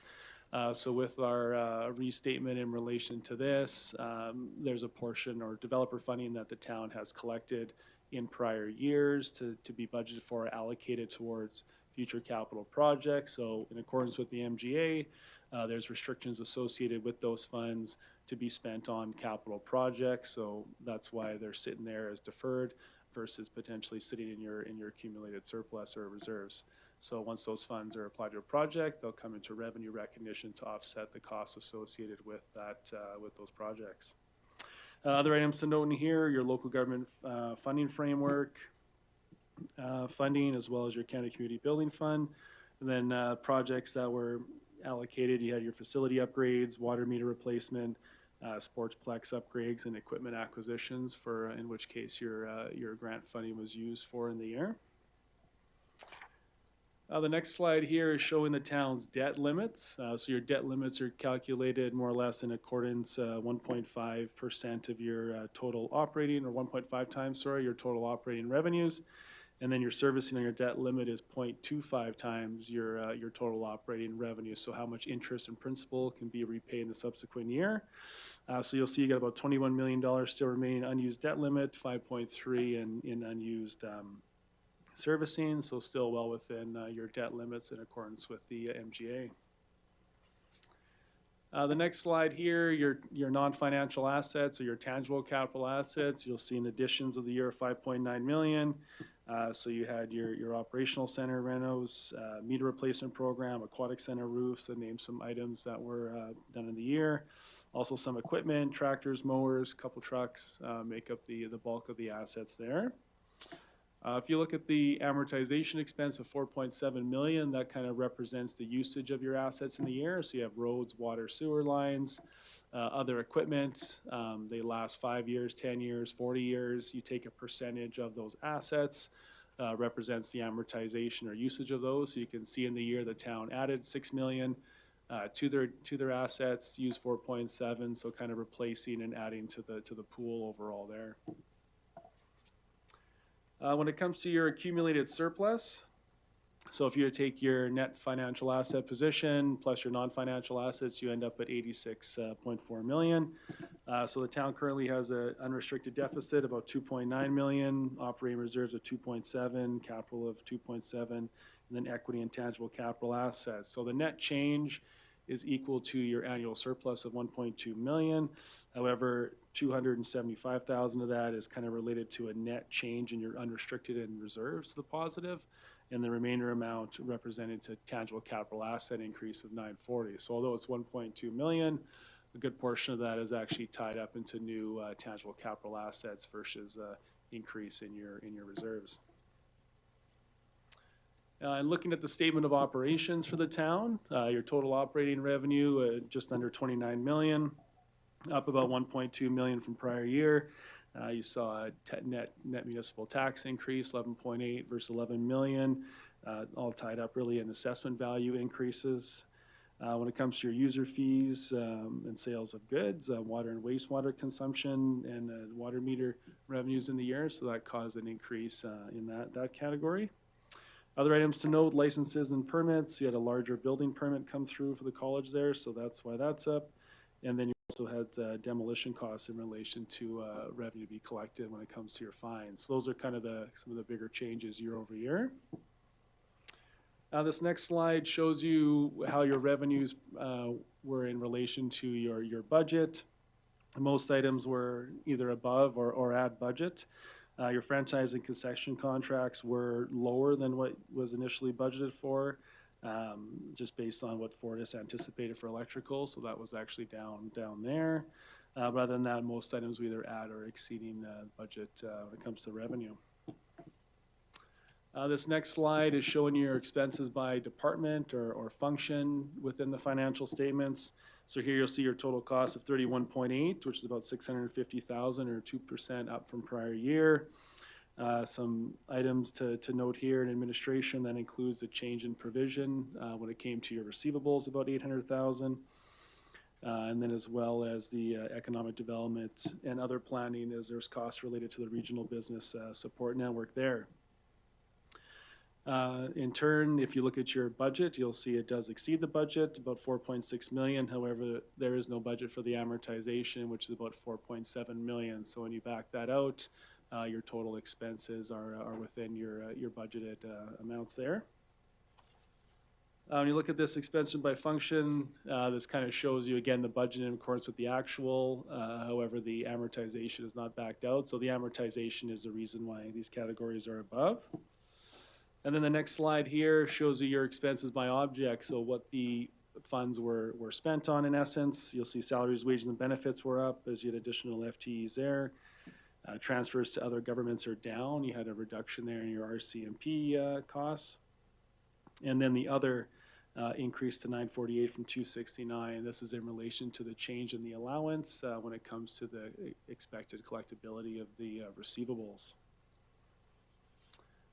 So after looking at revenues and expenses, you have other income items, which are mainly funding in relation to your capital assets. So grants that were used to fund projects of 2.8 million, gains on disposals of assets there from a accounting perspective, so about 4.2 million.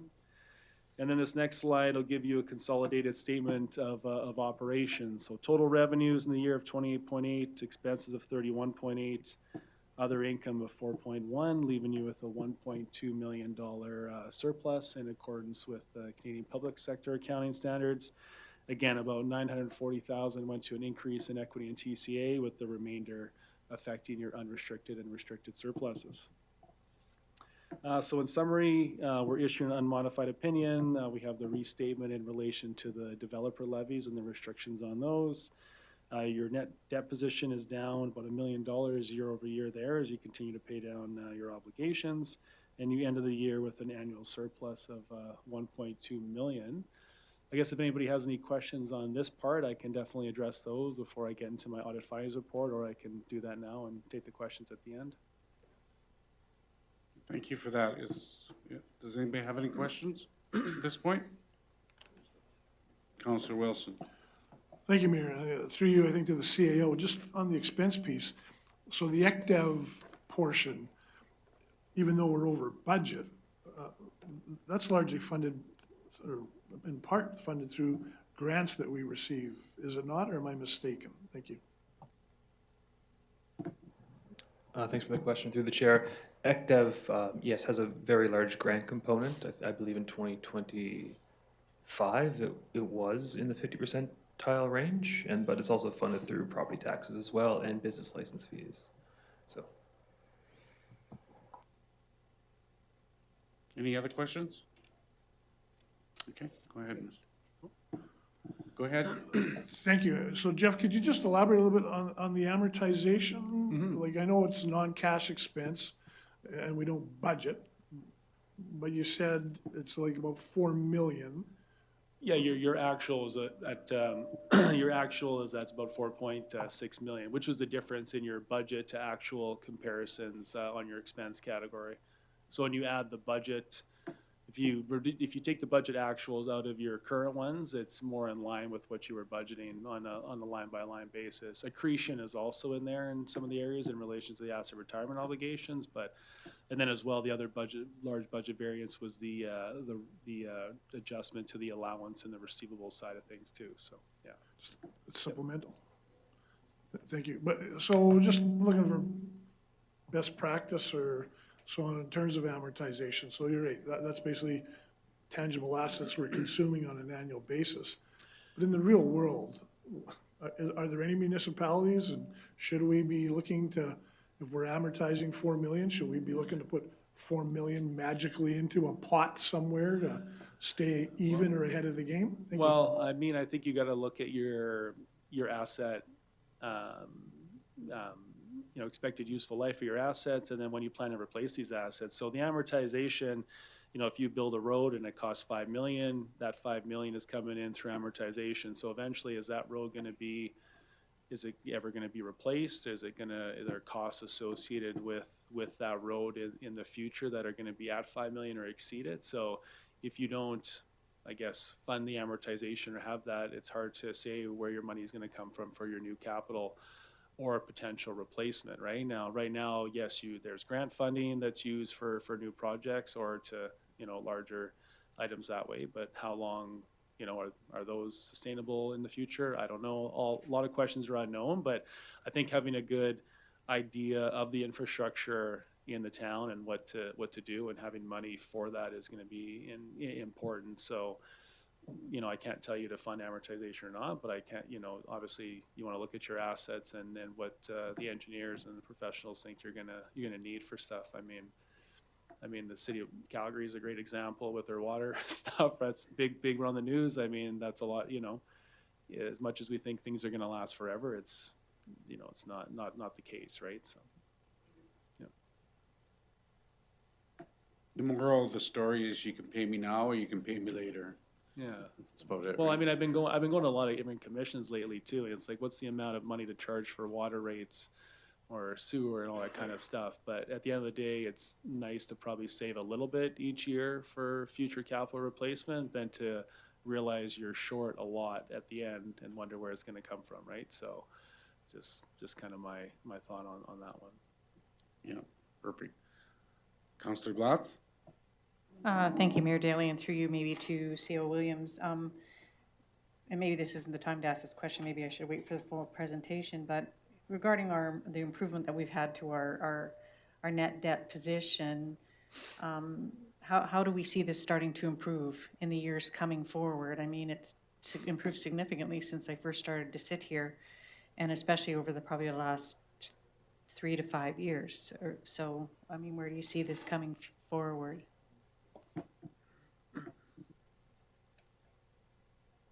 Thanks for the question through the chair.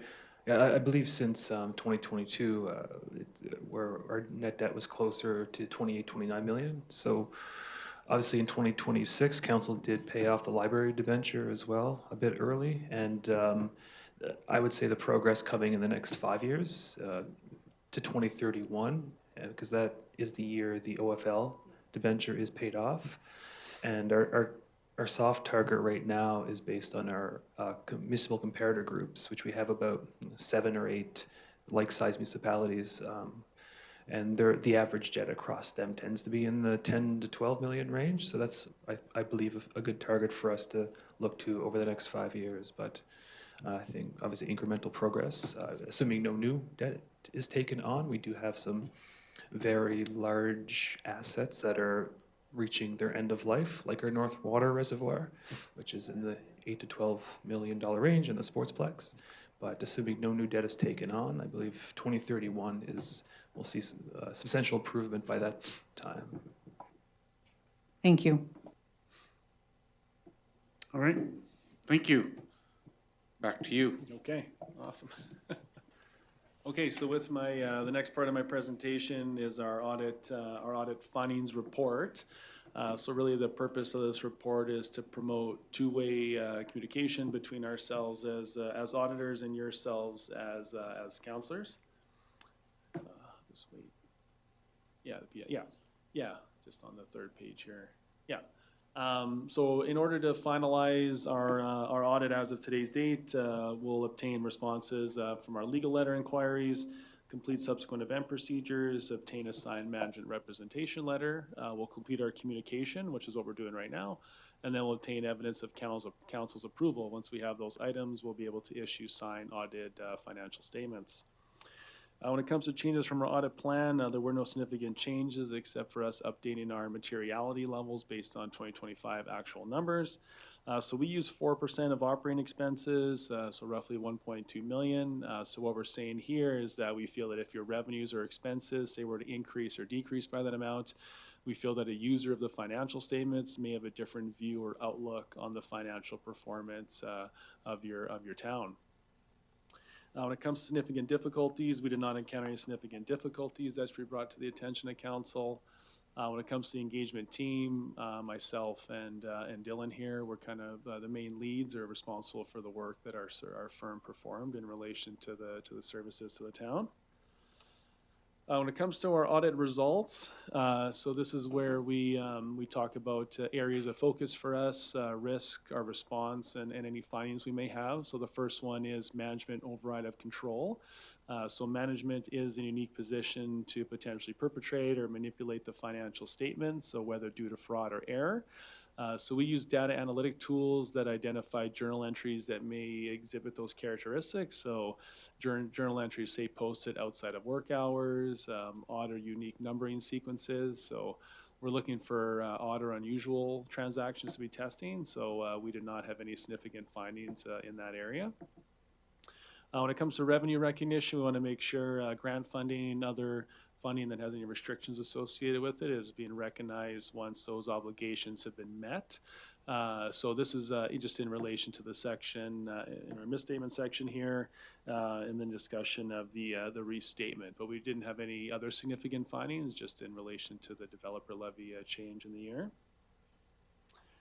Other areas of focus for us, operating expenses, salaries, wages, and benefits. So we didn't have any findings in that area. And then the next page talks about receivables and tangible capital assets. So concern with receivables here is really deemed collectability, making sure that we expect the receivables to be collected subsequent year end. And then tangible capital assets, the risk there is, items are being expensed that should be capital, or potentially your amortization or gain losses are being calculated incorrectly. So we had no findings in that area. When it comes to the next slide here, our audited misstatements. So we had 5 audit adjustments subsequent to us beginning our audit here. So that caused a decrease in the annual surplus, about $833,000 there. When it comes to unrecorded misstatements, so we have no unrecorded misstatements. So anything we would have identified or was noted by management, say after us starting the audit, that was all reported. So there is no unrecorded stuff that we identified that didn't make the statements. When it comes to the restatement here, so this is just a summary of the change in relation to the 2024 balances. So we increased your deferred revenue by 2.5 million, decreased your annual surplus by 95,000, and then decreased your ending accumulated surplus again by 2.5 million there. The next part of our report goes into our control environment and other observations. So we did not identify any control deficiencies or significant control deficiencies that brought to the attention of council. When it comes to your accounting policies here, this is where we touch on the section 648 of the MGA. So just outline the offsite levies and the interest earned on those and the restriction associated with that for capital projects within the town. When it comes to the next page here, just going over your significant qualitative aspects of your accounting estimates. So we feel that your amortization expense or expected useful life of your assets, your asset retirement obligation, any contingent liabilities, those are all based on best information available to do that. We'll also issue a management letter with any non-significant items that we would have noted, but if council obviously wants to see that, it will be available to management in the next month. When it comes to appendices, just to require communication that we are independent of the town, so we not hold a financial interest, a position, have a personal or business relationship or economic dependence. Appendix 2, which is our management representation letter, and then Appendix 3, which is new and revised accounting standards. So in a couple of years from now, there will be new changes to the way your financial statements are presented. So your statement of financial position will change. So you'll see your non-financial assets at the bottom of your statement kind of move up below your financial assets. So you'll now have a total asset line item. And then you'll have financial liabilities, non-financial liabilities, and net assets. And those 3 items in turn will add up to agree to your total assets. So more of a traditional balance sheet approach there. There'll also be updates to budget and how that's presented in your statements.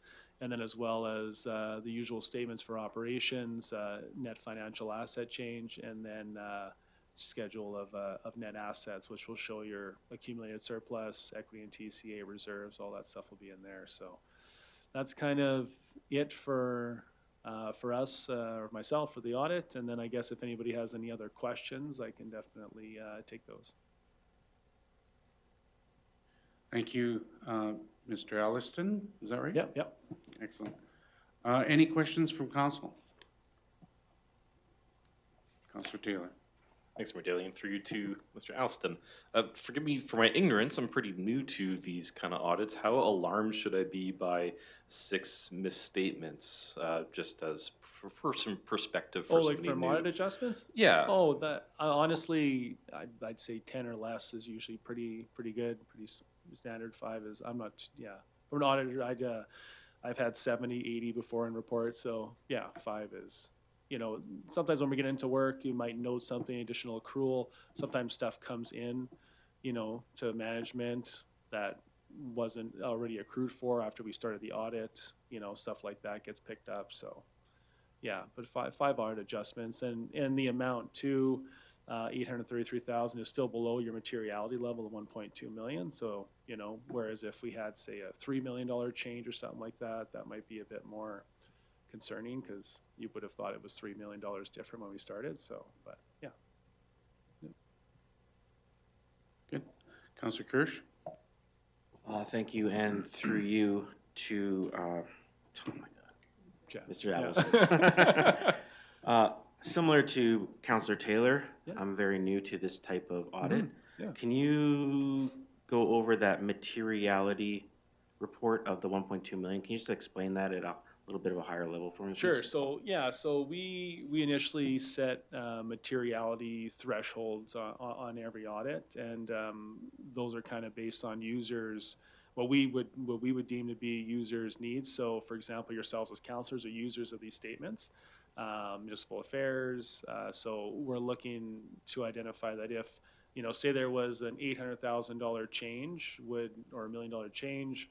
Would you have a different view on the performance? Would you be more concerned? Would you not be? So that's kind of where that threshold is coming from, and we've used 4%, 3% across kind of a lot of our municipal work as being kind of our benchmark there. But that's kind of what that's pertaining to. So again, it's not just necessarily a change in your surplus, but if your revenues or expenses or TCA kind of were to change by that amount, you might look at it a little differently. And it might be a little different for each person. They might have a different threshold. We're just trying to gauge what we think would be a professional, amount. So. Thank you. Any further questions from council? All right, Councillor Blatz. Do you want me just to make the first motion? Okay. And actually, I was just gonna make a comment. When I saw that there was only 5 adjustments, I thought that was pretty good for an organization our size. That's not bad. Yeah. In my other part-time job, if I had 5, I'd be really, really happy. And I like to show the last year's too, so you can see it was 6, because sometimes I'll have some start trending down, but I also just start trending up. So it's kind of, To me, that would have been the concern, is trending up. Yeah, try to give you a bit of a gauge, but yeah, usually, I guess from my professional opinion, I like to go 10 or less from an audit standpoint. Sometimes when we're doing more than that, it feels like it just keeps moving, as opposed to, which kind of makes our job more difficult to do. So, but yeah, 5 is good. Well, it indicates to me our financial department's got a pretty tight hold on what's going Yeah. on, so that was good. Anyway, so I will go ahead and move that the 2025 audit findings report be received for information. Thank you, Councillor Blatz. Any further questions or comments? All right, seeing none, all those in favor? And that is passed. Thank you very much. And Councillor Wilson? That the 2025 consolidated financial statements for the town of Olds be approved as presented. Thank you for that. Any final questions or comments on that? Seeing none, all those in favor? And that is carried as well. Thank you very much. Thank you for your report and for your service, Mr. Allison. It's been great. Thank you. It's Thank you. lots of information again. Head swimming from the previous delegation, now it's swimming again from the financial review. So Awesome. thank you very much Yeah, for you're that. welcome. Thank you. Thanks for having me again, and I'll see you all next year. So Yeah, thanks for making you. us one of your stops today on your travel Oh yeah, Alberta. no, it's good. I'm down the area. It's good. I started here at 9 this morning, so Right on. Thank- I'll see you guys. So take care. Good to see you. Thanks, Brandon. Good to see you again. Take care. Yeah. All right, I think with that, would anybody mind if we take a 10-minute recess? Just grab a drink and use the washroom. So we'll call a 10-minute recess at 2:58.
All right, reconvene our regular council meeting at 3:09.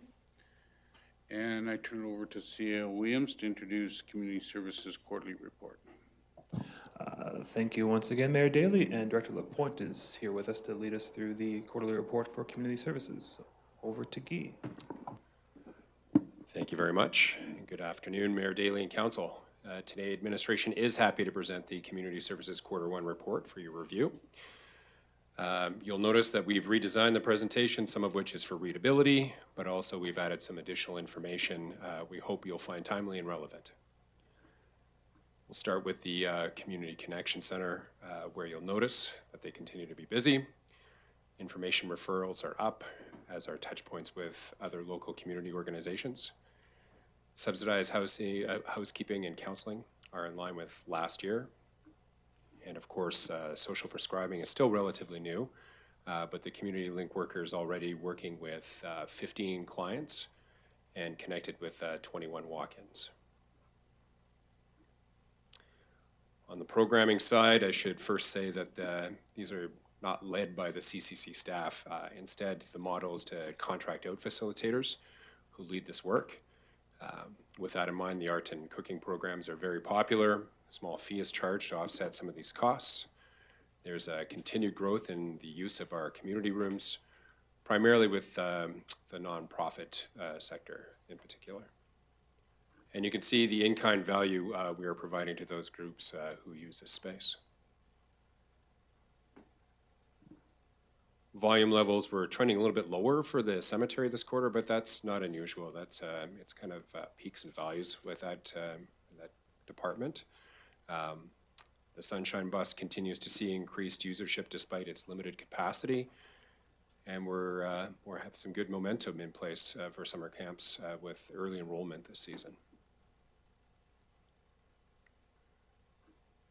In Q1, the CCC promoted its First Kindness campaign, and they were quite pleased with the results. 40 businesses participated in the month-long event, which culminated in Pink Shirt Day. The Sunshine Bus dispatch line now has extended hours, and the summer camp program received a $2,500 donation from the Rotary Club's Dragon Den initiative to help subsidize 10 children's attendance over the summer. Again, the social prescribing initiative has significant momentum as she is working to make both connections with healthcare practitioners and those requiring social supports. The focus for the CCC in Q2 is Volunteer Appreciation Week, followed by Seniors Week in June. The CCC will also be hosting a volunteer attraction and retention series for nonprofits, as well as the Community Showcase on May 7th. Part of our new presentation is shining a light on the positive feedback we've been receiving both in this department and across the division, and so at your leisure you can read these. Over to recreation, where we've seen a dramatic increase in pool visitation. A good part of this is likely due to the closure of the Innisfail pool, but we've been dealing with that increased volume admirably. Numbers are pretty much up across the board, except for Aquafit, but here we did reduce that offering a little due to an unperforming slot on the Friday, so that wasn't unexpected. Sportsplex is pretty straightforward. We saw a slight uptick in utilization both overall in the facility and during peak use time. And we thought we'd include some information this time around on facility maintenance, but of course, this is just establishing baseline data, so there's no comparisons available to last year. For your reference, work orders are generated by the citywide asset management program and are in response to internal submissions. Preventative maintenance items are regularly planned activities, and I think we all know what is involved with emergency repairs. On the park side, the real positive we are seeing here is the reduction in time required completing vehicle and equipment maintenance repair. A full drop of 9% allowed the department to refocus its efforts on snow removal, the outdoor rink, and inventory control. Inventory might seem like a nominal or oddball task, but that references the asset management efforts that the town is seeking on. So to carve out that time has been very beneficial for the division. Some of the highlights for the quarter included a submission to host the 2028 World Curling Mixed Doubles Championships. A secondary assessment of the Sportsplex roofs are underway. And I know there were some questions about summer staffing, and I'm happy to say as of today, we have a full complement of 15. We've made some changes to pool programming to take advantage of that surge in demand, and we're able to maximize the ODR season this year despite ongoing weather challenges. Namely, too warm and then too cold, and then too warm and then too cold. In quarter two, the Sportsplex electrical upgrade starts immediately following the ice removal at the end of May. We'll be launching the splash park a little earlier on June the 5th, and there's some playground resurfacing planned as well. Again, just a positive note, in this case, it was about snow removal of all things. So there you go. On the communication side, we continue to see growth in followers across all channels. The amplifier is up to over 700 subscribers with a very high click rate. We're extraordinarily excited over the viewership of the marketing plan videos with over 60,000 views on video number 4, so it just continues to grow. Mayor Dan Daly is a social media hit with several thousand views for his weekly Olds Update segment, and Voyant Alert is proving to be a useful tool with now over 400 subscribers. Lots of engagement on the website, as you can see from the number of homepage visits. Most people still find us via a search engine, but the search on our website itself, so that search bar that you see is up 150%. To me, this means that people are gravitating to the website as a primary means of finding information on our activities. We've added the public participation summary for your review as well. The transit feasibility study was popular with 426 surveys completed and 8 stakeholder sessions convened. And we also hosted the data center open house, which we've used to basically populate our website and corresponding fact page. Highlights for the quarter include the release of the annual report. We secured a new engagement software called Social Pinpoint, which we're going to launch in quarter 2. And we celebrated 1 year with the amplifier. Next quarter, we'll be launching the new engagement software, as I said. We will use that site to host the regional recreation study, economic development strategy, and budget surveys. Additionally, Coffee with Council will officially begin in June, although we do have a special one planned for May the 7th at the Community Showcase. And we'll release the financial report also in June. Finally, I'll just close with MVP. We're seeing stable growth in both power and gas accounts, but I also wanted to include the revenue per account, which you can see is trending downward. The result, of course, is despite account growth, revenue is trending relatively flat at the moment. As for some highlights, the MVP storefront and community grant intakes opened this last quarter. Decisions will be made shortly here in quarter 2. And MVP also funded a new art piece, which is complete and awaiting installation at the Sportsplex. And with that, I'm open to any questions council may have. Thank you, Director Lapointe. Look to council for any questions that we have. Councillor Kirsch. Thank you, Mayor Daly, and through you too, Director Lapointe.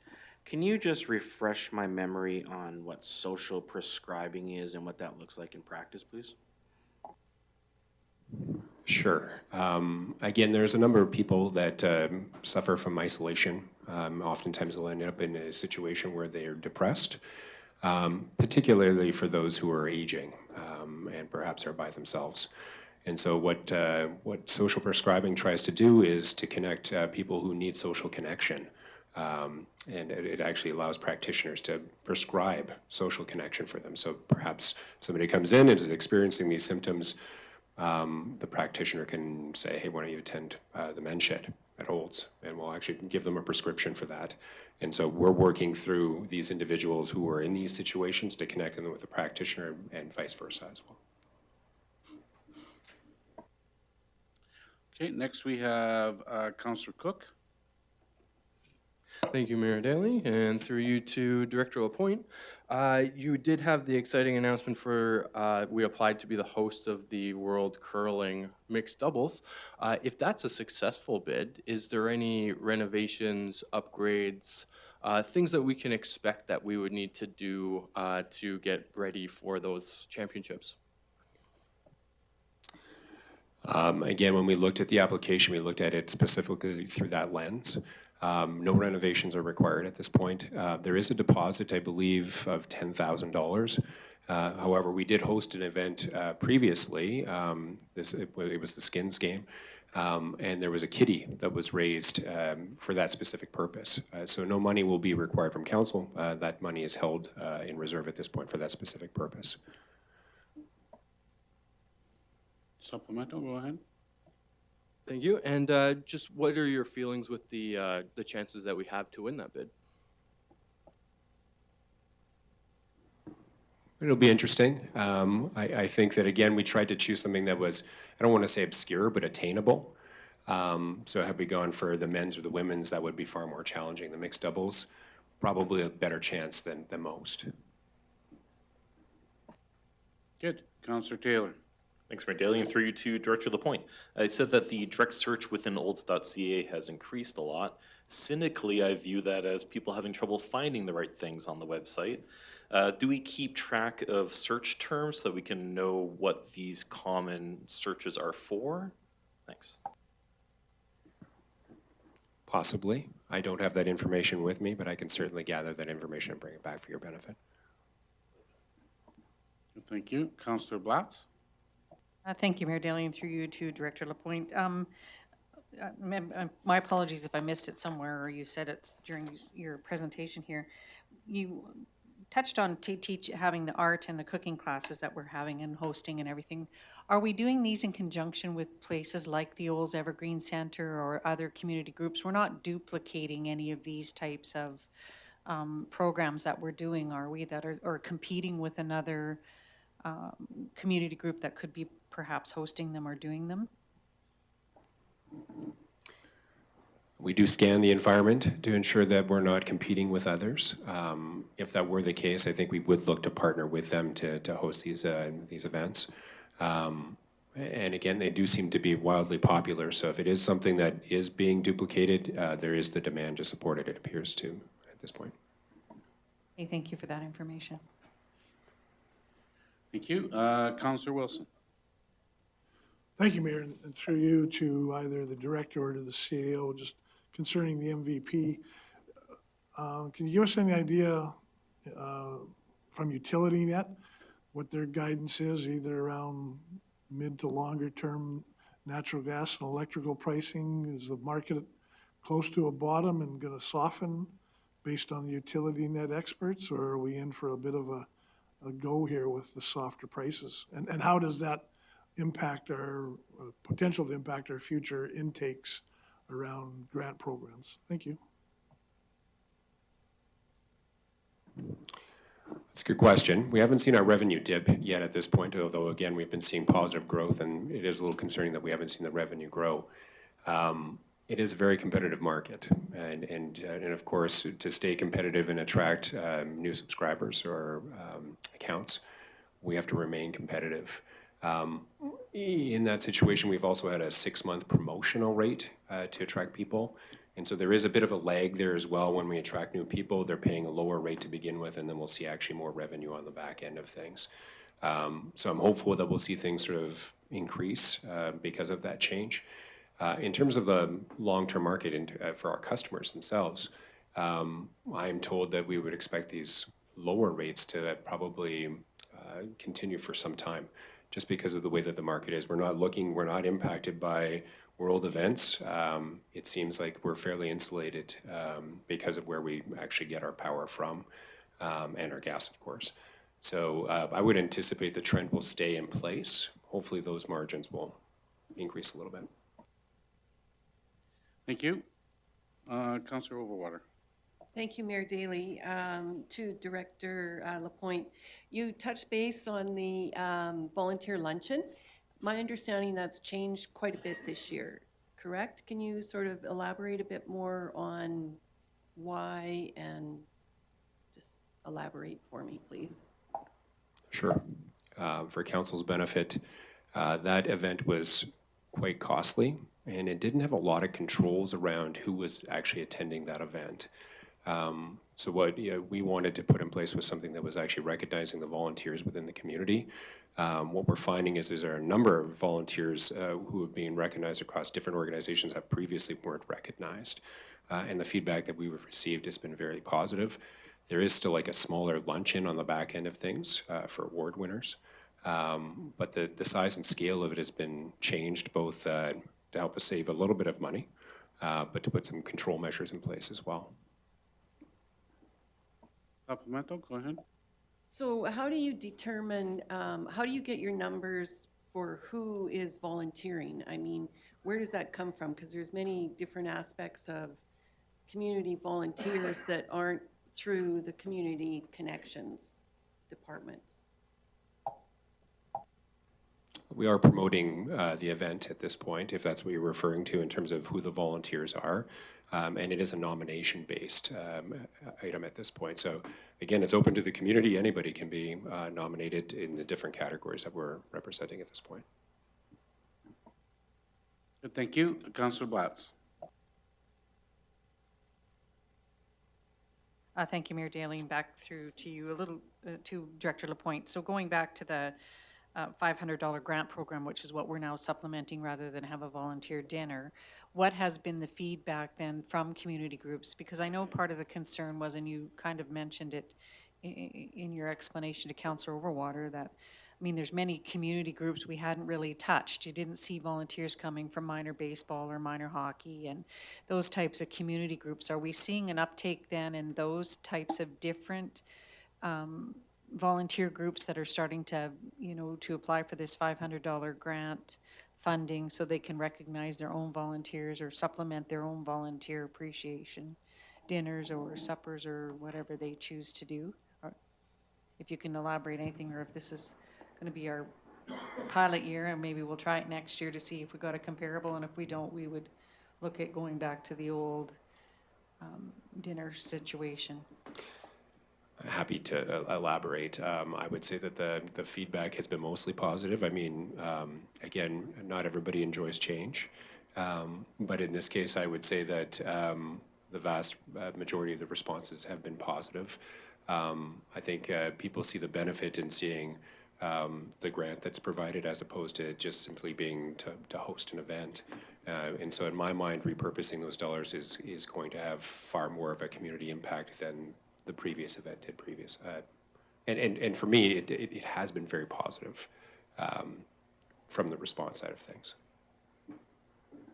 Well, thank you for that, because I really have had only one person who has contacted me that disagreed with the decision that was made and would have liked to and preferred the dinner situation, which they very much enjoyed. But I'm hoping that we will monitor this closely and make sure that we are covering many bases and it's well utilized throughout the community. So thank you for that information. Thank you. Councilor Wilson. Thank you, Mayor Daly, and through you to the director. I'll assume no news is good news in terms of it not being mentioned in your report, but I know, I'll ask it anyway. Coming out of COVID, I know we had issues with our resourcing of lifeguards. I will assume we're sitting good position there as far as lifeguards and number of folks. Thanks. I think that's an ongoing challenge, but one that I think we're ahead of in the community at this point. Are we at full strength? We don't ever really get to full strength. It seems like we're nearly there and we're always a couple short. But there's never been a situation where we couldn't staff the pool. So I think in comparison to other communities, we're doing quite well. Councilor Taylor. Thanks for dealing through to Director Lapointe. Happy to see the vehicle and equipment repair and maintenance going down so sharply. Is that yet another win for the in-house maintenance, or would you attribute that to something else? No, that is 100% a result of the in-house mechanic that we have at this point.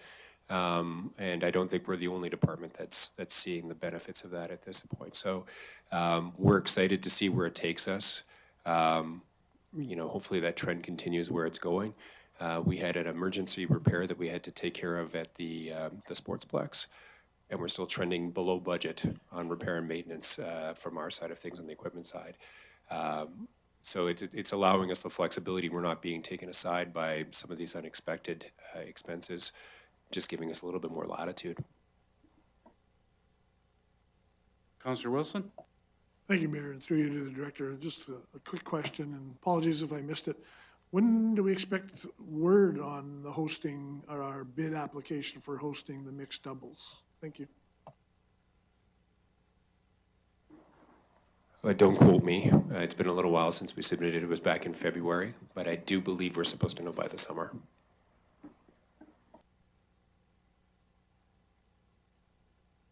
Councillor Taylor? Thanks, Mayor Daly. And through to Director LaPointe, really quick one. Sunshine Bus, happy to see the ridership go up. Are we at risk of the demand outstripping capacity by the time that, or before that transit study is done? Thanks.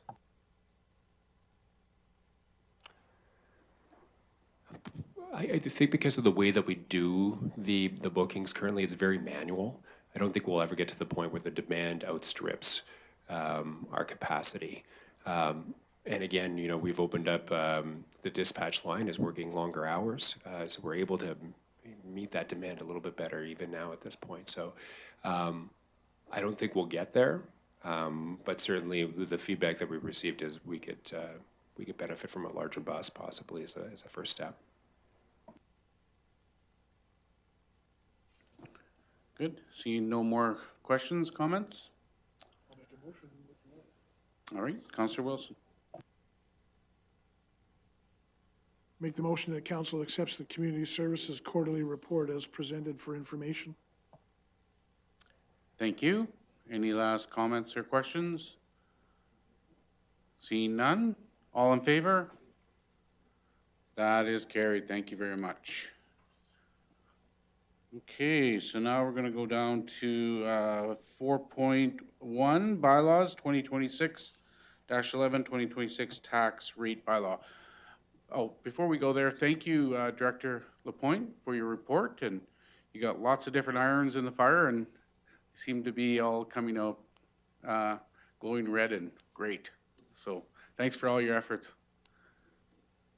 All right, so we move on to 4.1, CAO Williams. Thank you very much, Mr. Mayor. And what's before council today is similar to what you saw last council meeting when first reading of the 2026 tax rate bylaw was given. We did include the option 1 and option 2, and this is built around option 2. We're trying to adjust some of our language to give a better understanding of what these changes mean. So on a cost per month basis change, for instance, you can see on the municipal portion, option 1 was $12.92 per month for the average household. Option 2 is $21.92 for the average household. Now the average household in Olds, the assessment is just over $400,000. So obviously that will change based on the value of the property. We talk about municipal revenue increase. It's not exactly the same as the tax rate increase, but the tax rate increase in option 2 is holding the current 2025 tax rates in place, as you are aware. And as was discussed at length in previous meetings, the municipal portion is separate from the provincial portion of municipal property tax bills. And as we've seen in 2025, there has been a significant increase from the province onto municipal property taxes in the form of the education tax. So that is broken out separately in this RFD. Happy to take any questions on this if anything has changed in your scope since the previous meeting. But there are 3 motions here: second reading, third reading, and then the proposed transfer of the surplus revenue above the approved 2026 budget into our reserves. Thank you. Councillor Blatz. Thank you, Mayor Daly, and through you to C.O. Williams. I'm still in favor of keeping it as option that we chose that last meeting. You know, going through some of the numbers that we've had, I went back and looked at what we started out as our MSI, which was the Municipal Sustainability Initiative originally, which was provided by the provincial government. Now it's the local government fiscal framework, LGFF. That funding has dropped since 2017. Rough guesstimate to me was about 35% that we've lost. Sometimes I think in 2017 we got over $2 million, and last year we got just a little shy of $1.3 million or $1.3 million. So I think we have to take that into consideration when we're looking at how we're going to fund our services, because we keep getting increased requests for more and more services, but we also have increased costs that are coming with everything that we have to try to do. And we recognize from what our accountant had said earlier today that, you know, we've got some major infrastructure that's aging, and then we're going to have to be looking at it, and you also touched on that briefly. We also have our amortization, if you'd like to go a little bit further on that comment, that, you know, although we don't budget for it, but we do have to figure how we're going to replace some of these aging assets that we have. So I think although it's a tough pill to swallow, we all pay the same tax levy rate. It doesn't matter, it just depends on the value of your home and what that assessment comes in. And I think that we have to do a slightly better job in how we tell our residents how the provincial portion of their taxes, we collect it, which increases their tax rate overall, but we don't keep that fund. That goes directly to the province. And whether we draw, this is the municipal portion, a line, and then this is what goes to the province, and another line, this is your total tax bill. However we do that on the tax notification, I think that needs to be looked at. But I just wanted to make that, those comments. I just wanted to make those comments, but I'd like to know a little bit more, if you'd elaborate a little further on the amortization process and how we're going to deal with that going forward. And if this type of budget is something we can look forward to helping fund that. Thank you. Thanks for the question. And through the chair, yeah, with MSI funding and now LGFF funding, right, just 30+% has decreased from the province over the last 9-10 years, which obviously hurts the bottom line. Education tax, we are continually trying a way to communicate that to citizens, that it's out of our control, as is the seniors housing requisition, and we'll try a similar and hopefully better strategy in 2026. One thing from Bill 28, which was recently tabled and I believe passed in the legislature in this sitting, a small piece was that the MGA was amended to allow municipalities to show policing requisitions on their tax rates. Now, what I haven't gotten clarity on yet, if it's only provincial policing requisitions or if we can include federal as well. Because one major budget item for us is the RCMP, but given that we're a town over 5,000 people, we send our $2+ million a year to the federal government to pay for our portion of policing. So ideally, we would also list that on our tax notices as well, is that that's not something that stays with the town. Even though we're taxing for it, it's in our budget, it does get transferred to Ottawa for RCMP services. And then to the amortization question, which relates to Jeff's presentation earlier, yeah, we don't budget for amortization, and that's why when you look in the financial statements you just approved, a lot of the expense categories are above our budget, but Jeff clarified, but those include amortization. Amortization, as we all know, is the depreciation of the capital assets you own, which were $4.5 million on average. That's not a sound science that is the value, but it is the accepted accounting method and formula. Ideally, we would be putting away that amount of money into our reserves every year to fund our amortization or the depreciation of our capital assets. We only put approximately $400,000 into reserves any given year, and then obviously capital grants and projects, the budget is funded separately. But option 2, and it is mentioned more explicitly in the financial consideration section of this RFD, that would move approximately $535,000 into our asset replacement and rehabilitation reserve. So essentially increasing that reserve transfer, which by extension funds our amortization annually, to just over $900,000 annually. That's on a go-forward basis as well. So council has to decide if obviously that's the amount and timing to do it all, but I have to take more questions on it. Go ahead, supplemental. Well, supplemental comment, but I think Mayor Daley touched on it. I mean, you pay now or you pay later, and eventually this is going to catch up to us. And I think Mr. Allison touched also on the fact that he's looking at the Calgary situation with their failing infrastructure, and we certainly don't need to be burdened with that when we're trying to get our debt load decreased, which we talked about too. So I'm still in support of the option that we had last time, and in leaving the tax rate as is and moving money into reserves. Thank you. Councillor Overwater. Thank you, Mayor Daley. I'm glad you touched base on the policing line, because I was wondering how we were going to put that on our taxes, because I don't think residents really understand the cost of policing. Also, I've always been in favor. I will go with option 2, but keeping the tax rate the same. But I have always been in favor of adjusting that, at least even by 0.5% each year. We are much lower than our comparable municipalities on our tax rate. And we have some pretty heavy infrastructure issues that are coming up. And again, I've never been a proponent of decreasing or just keeping it the same.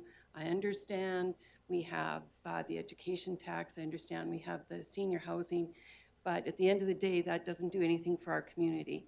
And for our community, for us to move ahead and to maintain the services that we have, the services that our citizens want, I believe we should increase it at least by 0.5% in order to start getting ahead of our situation versus just maintaining. It's just a comment. You can comment back if you want.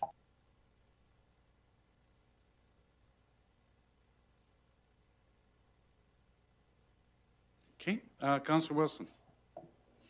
Thank you, Mayor Daley, and not so much a question, just a comment. And as I stated a couple weeks ago when it came, the tax bylaw came before council for first reading, I support option 1, and I'll continue to support option 1.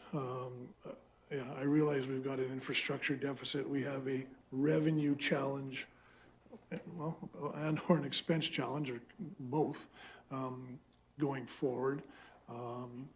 I think part of the resolution is going to be, as I stated a couple of weeks ago, is we're going to have some new build residential units coming on over the next 6, 8, 12 months.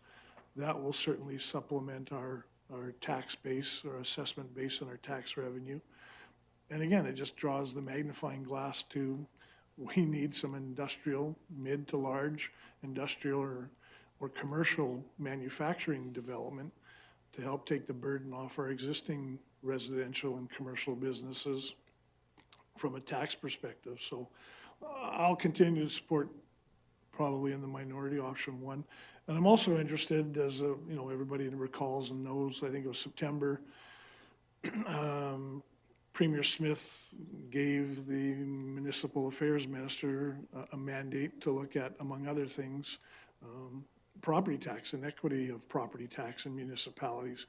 I'm not sure where that study is at, but it's the conundrum that we have, for sure, with an infrastructure deficit, the need for more revenue, but from the affordability perspective and the pressures that residents are under, I'm prepared to say, in this case, I think option 1 would be a slight 4% decrease, and then we can bring on some of our new builds or new residential builds. Hopefully that will start to augment our revenue stream. So, thank you. CAO Williams? Thanks, Mayor Daley. Just regarding Premier Smith's mandate later to Minister Williams in the fall, the property tax component, if I recall correctly, was more focused on the town of Canmore, who had, I guess, currently, but until recently, a vacancy tax or non-resident tax on residential properties, which I believe the province just rectified via Bill 28. So that seems to be the rationale for that particular line in Mr. Williams' mandate letter from the Premier. Okay. Also, CAO Williams, a comment, and this was brought to my attention by Councillor Blatz at our last discussion as well, in that, and I can't remember which grant program we applied for, and in our reply from the minister, we received information saying that, and I think it was Minister MacIver at the time, said that we need to tax our citizens at a higher rate before we'll be eligible to get provincial grant funding from their ministry. Correct me if I'm wrong on that, but I think that's kind of the way it read. Councillor Blatz, you may have more information. Thank you for reminding me, Mayor Daley, and I think more than anything, it was when we looked at refinancing. If you can elaborate a little bit more, and I know that one of the things that the provincial government has been looking at is our tax municipal mill rate, and the fact that we are lower than many of our peers or average. And that's one of the things they said, that in order for us to be getting certain things, that we need to generate more tax. We had the ability to generate more taxes before they'd even look at giving us either grant funding or debt forgiveness, I think is what it was. So could you elaborate a little bit on that for me, please? And thanks for the reminder. Sure, and through the chair, that topic, that example came up in conversations around refinancing the ONET debenture, which we were asking for partial debt forgiveness from municipal affairs. So it wasn't necessarily written correspondence from the minister, but in two separate conversations, one with Minister MacIver, the then Minister of Municipal Affairs, and then more finally with staff from the Ministry of Technology and Innovation, who we were asking to support our ask. And at the time, we were also asking for broadband funding that ONET was a bit too early to accomplish. The Treasury Board, essentially, through Ministry of Technology and Innovation, made the observation based on the municipal indicator information that Municipal Affairs keeps, that the Town of Bolton's tax rate and tax revenue collected on an annual basis was somewhere in the vicinity of 15 to 20% below its municipal peer group. So the question was asked to me rhetorically, and I believe in one meeting to council, an informal meeting, why would we consider debt relief when you're showing you have revenue capacity to increase? So, point well taken, and obviously that was the example. Not sure what it means for this, but the province does keep tabs on, to Councillor Wilson's point, where our tax rates and tax revenues are in comparison to our like-sized municipalities. And in June, we'll have our third annual financial report, which again will go through that comparative data and show how we're lining up with that the most similar municipalities, including property tax revenue and rates and a lot of other indicators. Thank you. Any further comments or questions? Councillor Krush. Just a quick comment. I'm sort of with Councillor Wilson on this one. I know that our tax rate is below average for our municipality size, but I think our assessments are much higher in comparables. I might be wrong, correct me if I'm wrong, which brings our output higher per resident. And I think that with the new buildings coming online and possible new opportunities, I think I preferred option one. Thank you. Any further questions or comments? All right then, so we'll be looking for a motion. Councillor Taylor. Thanks, Mayor Daly. I move that bylaw 2026-11 2026 tax rate bylaw is given second reading. Thank you. Last chance for questions or comments. Okay, all in favor? That's 5. Opposed? 2 opposed. It is carried. Thank you. Next motion. Councillor Cook. I move that bylaw 2026-11, 2026 tax rate bylaw is given third and final reading. Thank you, Councillor Cook. Any further questions or comments? All those in favor? Opposed, if any? That is carried as well. Thank you. And third and final motion, Councillor Blatz. Thank you, Mayor Daly. I move that, or enlarge this here, sorry. I move that council approve the adjustments to the 2026 operating budget in the amount of $535,086 for a total operating budget of $9,720, or $39 million, pardon me, $9,720. Thank you, Councillor Blatz. Any further discussions or comments? Okay, all in favor? Opposed, if any? 1 opposed, that motion is carried. Thank you.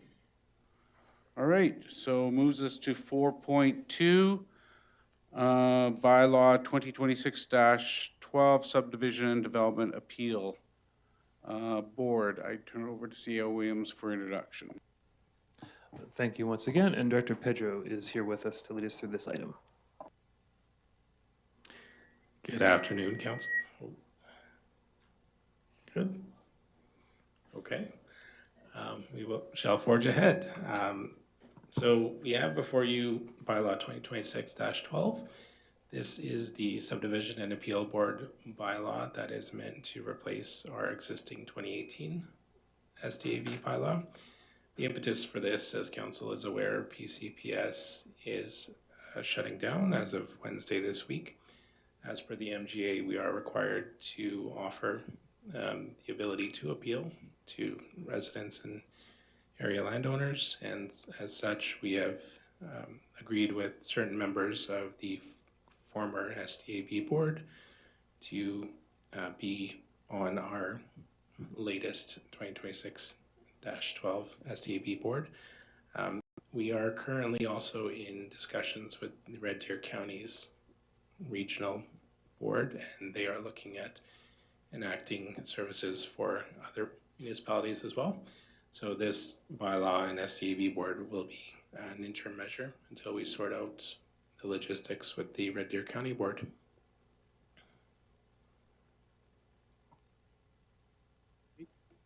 Thank you. Any questions or comments for Director Pedro? Councillor Blatz. Thank you, Mayor Daly, and through you to either CO Williams or to Director Pedro. I mean, we've been aware for some time that the SDAB was going to be done at the end of April, so we know that due to the fact we have a pending hearing coming, that we must do something interim in the until then. Just for clarity's sake, we're not alone in this. There are many other municipalities who are also using the Parkland services that are now facing somewhat of the same situation we are. So hopefully our negotiations will be done with the Red Deer County sooner than later. Do we have any, and I'm sorry if I missed it, do we have any kind of timeline as to when they will give us direct clarification, when they will be taking on our hearings or appeals? Yes, thank you for the question. Through the chair, we have been in contact with Red Deer County. It is a matter of weeks, if not a month or two, based on what they've indicated. They're currently canvassing all of the communities formerly used PCPS, and determining what the best course of action is moving forward. We have expressed our interest officially to join their board, and they have currently told us that they are willing to accept, so it's a matter of timing. The reason we're bringing this bylaw forward is because we do have to hear an appeal prior to May 8th, and Red Deer County wouldn't have their bylaw enacted by that point. Supplemental? I thank you for that clarification. And two, just for, as a note of interest, any of the current members from the, and I always get the acronym wrong, SDAB board, they are already accredited, so we don't need to do any training, and they're already in current good standing, so that process can be relatively simple and painless, I would think. And I think I read in the background information here that we will use their current chair and their board to see and hear this appeal. Correct me if I'm wrong. Nope, that is correct. Thank you. Thank you. Councillor Wilson. Thank you, Mayor Daly, and through you to the director. So just to reaffirm to our residents, we're covered now. There's no risk or exposure. There's no impending appeals today, tomorrow, the next day, although I guess they can materialize at any time, but there's no risk or exposure. Our residents, one way or the other, are going to be covered either in the long term through an arrangement, perhaps with Red Deer County, but I'm thinking until that's officially, formally in place, what is the process between now and then? Thank you. Right, that is correct. There's no risk to any sort of stakeholder. As per the MGA, we are required to have an SDAB board. This bylaw would be in place until Red Deer County sorts out what they're doing with their group. So there's zero risk to any stakeholders who wish to appeal. Go ahead, CEO Williams. Thanks. And through the chair, just to Councillor Wilson's point too, the reason, one of the main reasons is that we do have a pending appeal. So in case, I believe it was in the RFD is it next week? Yeah, so hence the urgency. So there is a active appeal right now that the board has to hear. So, but regarding like risk to the public, the MGA does state we have to have one, so it supersedes any bylaw council has anyways. So there's always that ability regardless of the council's bylaw. Thank you. Any further questions or comments? Okay, we got quite a list of motions here to be made. You want to start us off, Councillor Cook? Thank you, Mayor Daly. I move that bylaw 2026-12 subdivision and development appeal board bylaw be given first reading as presented. Thank you.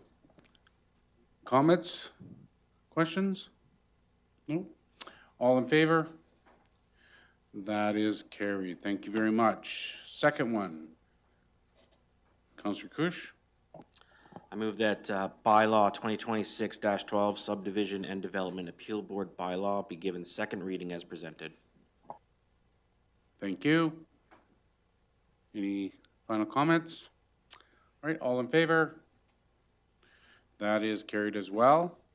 Third one, Councillor Blatz. Thank you, Mayor Daly. I move that bylaw 2026-12 subdivision and development appeal board bylaw be given unanimous consent for third reading. Thank you. All in favor? Carried as well unanimously. Fourth motion, Councillor Wilson. Thank you, Mayor Daly. I make the motion that bylaw 2026-12 subdivision and development appeal board bylaw be given third reading as presented. Thank you. Any comments or questions? All right, all in favor? That is unanimous as well, carried. And final, Councillor Taylor. Thanks, Mayor Daly. I move that council appoint Joseph Henderson, Earl Graham, and Sherry Neitz as subdivision and development appeal board members pursuant to bylaw 2026-12. Thank you, Councillor Taylor. Any last comments? Concerns? None? All in favor? That is carried as well. Thank you very much for that.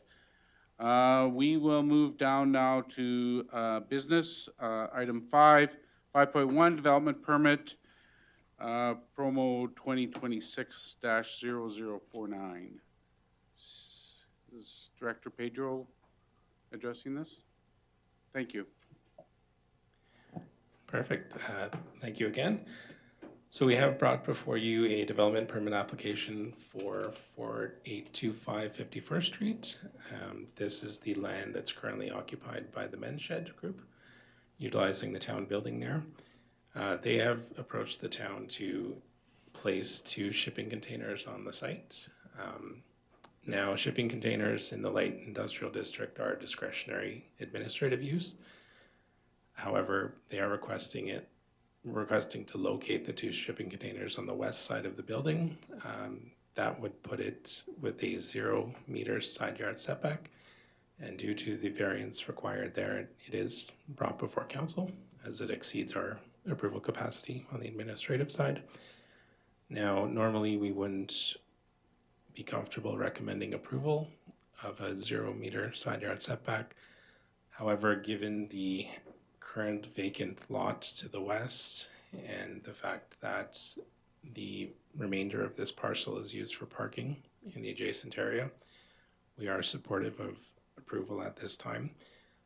There is little risk in the future should these shipping containers be relocated that couldn't happen because it is a town-owned lot. And in our agreement with the Men's Shed, we can request that they be relocated or removed. So we are comfortable with this approval. Thank you. Any questions from council? Councillor Wilson? Thank you, Mayor Daley. Through you to the directors. So I noticed, so we circulated notice, there were no objections. You indicated we do have some wiggle room because we own the lot, so if we need the containers moved, but there are no easement access issues, utility right-of-way issues or anything that would maybe cause us to pause? Thank you. Thank you for the question. Not on that side of the site. There's utility easements on the north side of the property, but none that would be impacted by the shipping containers.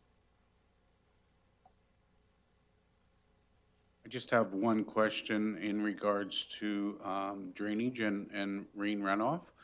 Is there going to be any kind of accommodation for that drainage from the main building that's going to go in between the 2 containers, being that it is an archwood design?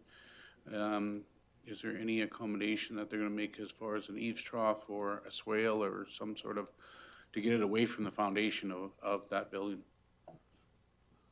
Right, great question.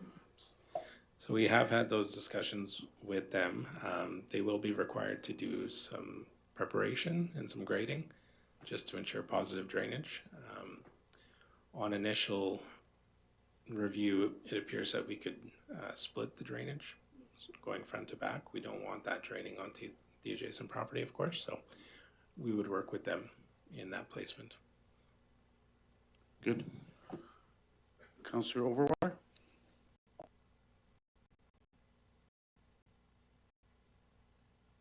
Thank you, Mayor Daley. Yes, I'll make a motion if you're ready. I move that council approves development permit PRMO-2026-0049, subject to the conditions outlined in the attached document. Thank you. Any further questions or comments? Seeing none, all those in favor? That is passed. Thank you very much for that. We move down to 5.2, Long Sky Land Agreement. CEO Williams? Thank you, Mayor Daley. So this is before council today, a piece of land, 3 parcels in particular. They are located north and east of Walmart, from Rotary Park up into behind our Toboggan Hill. In 2016, the town signed an agreement with Long Sky Developments to exchange land for Rotary Park. And in addition to that, we fronted the servicing costs for what is now known as Cornerstone Road and the extension of 67A Avenue from the Cornerstone apartment buildings and duplexes north to Cornerstone Road. So all that land was graded, serviced, paved, with sidewalks installed by the town. That agreement, even though the town fronted the entire amount, the developer was due to pay back the town a portion of those funds as the land developed. Since 2017, when the project was complete, the developer has been unable to sell those lands, and that is what triggers those payback clauses, that for every acre or subdivision that occurs, amounts owed to the town. So after several years of negotiations and certain agreements and the town supporting the sale efforts, the developer approached the town several months ago with the proposal that instead of paying back the amounts owed, the land would return to the town for essentially a $1 transfer, and we would forgive those sums owed by the developer. That difference is around $828,000 compared to what the land was originally valued at, and that has been written down already in our 2025 financial statements, which was approved. But the value of the land is to be determined. That if the most recent appraisal report puts the value of the land around $2.5 million for all approximately 50 to 60 acres to be sold as one parcel.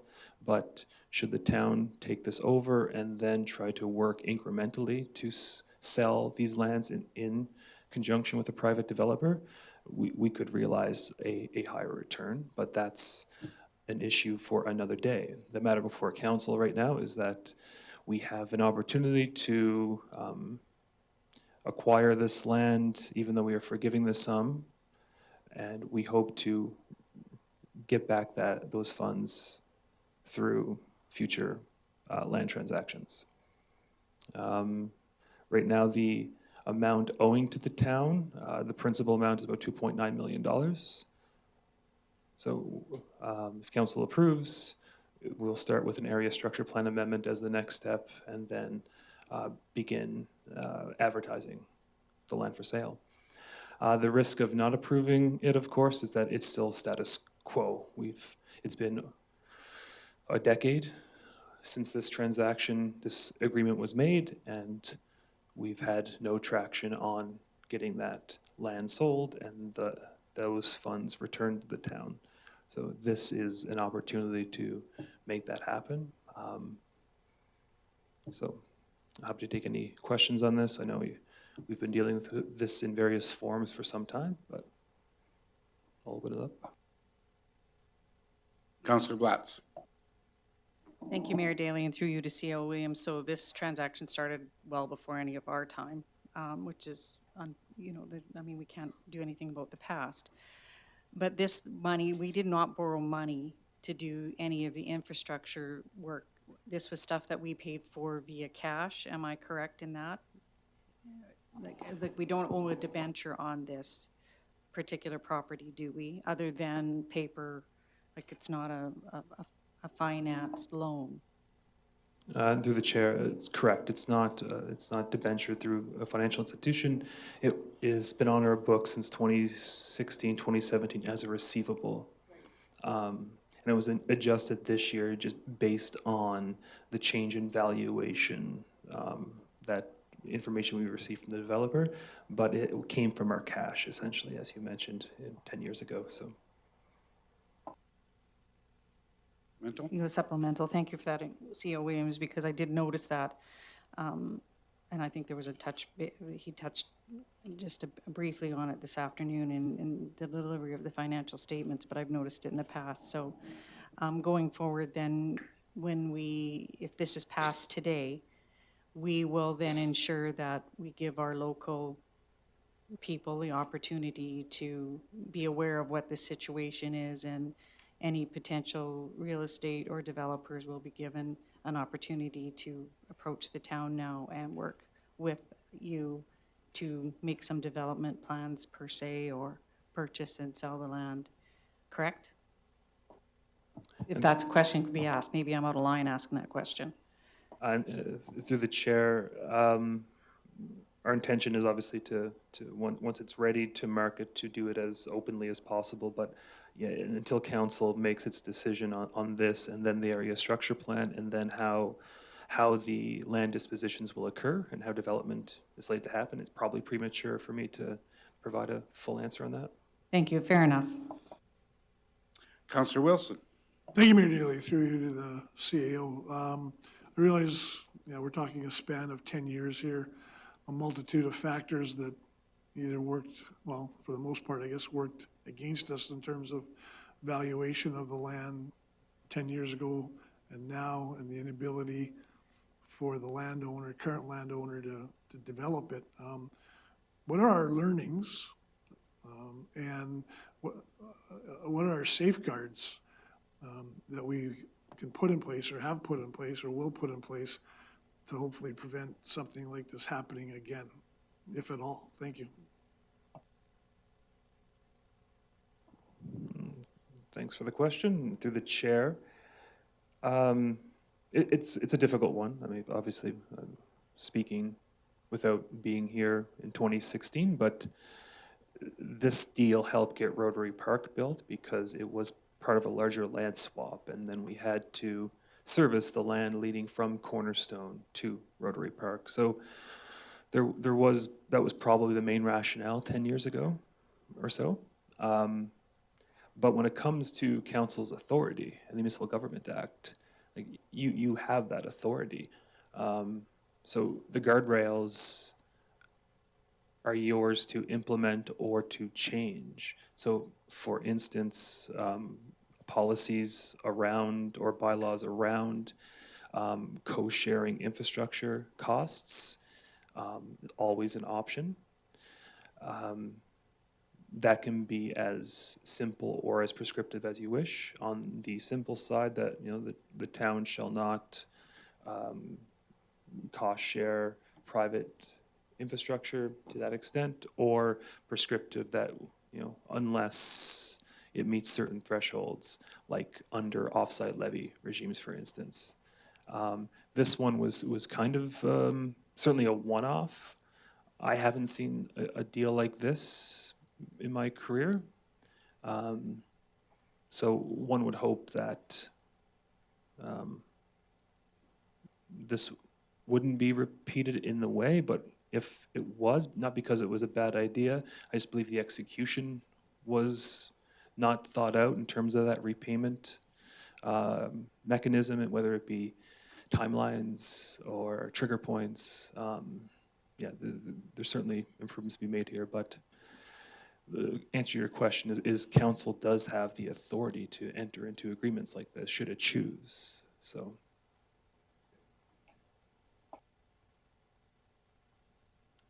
Councillor Taylor.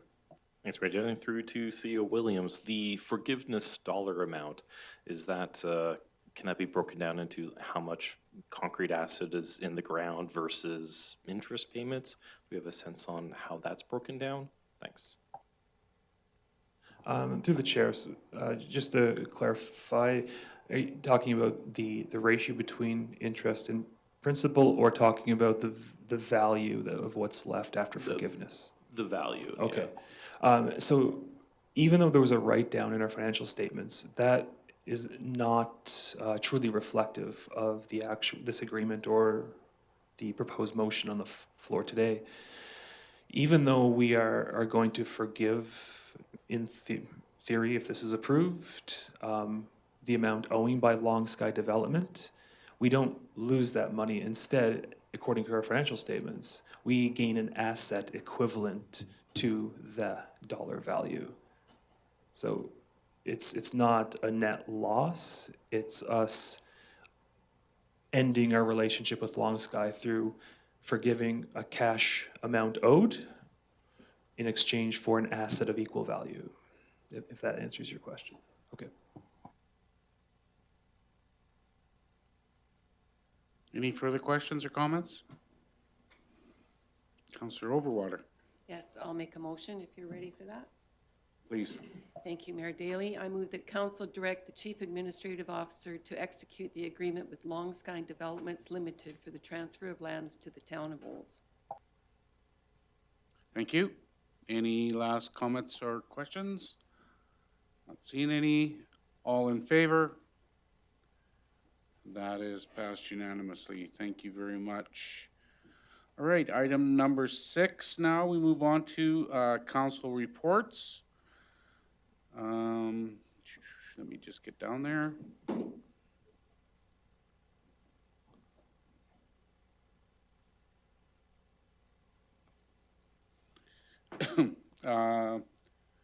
Councillor Wilson, I think yours is going to be in the minutes, but did you want to make any comments on it while we're here? And I'll get down to the right place in the agenda. No, you're correct.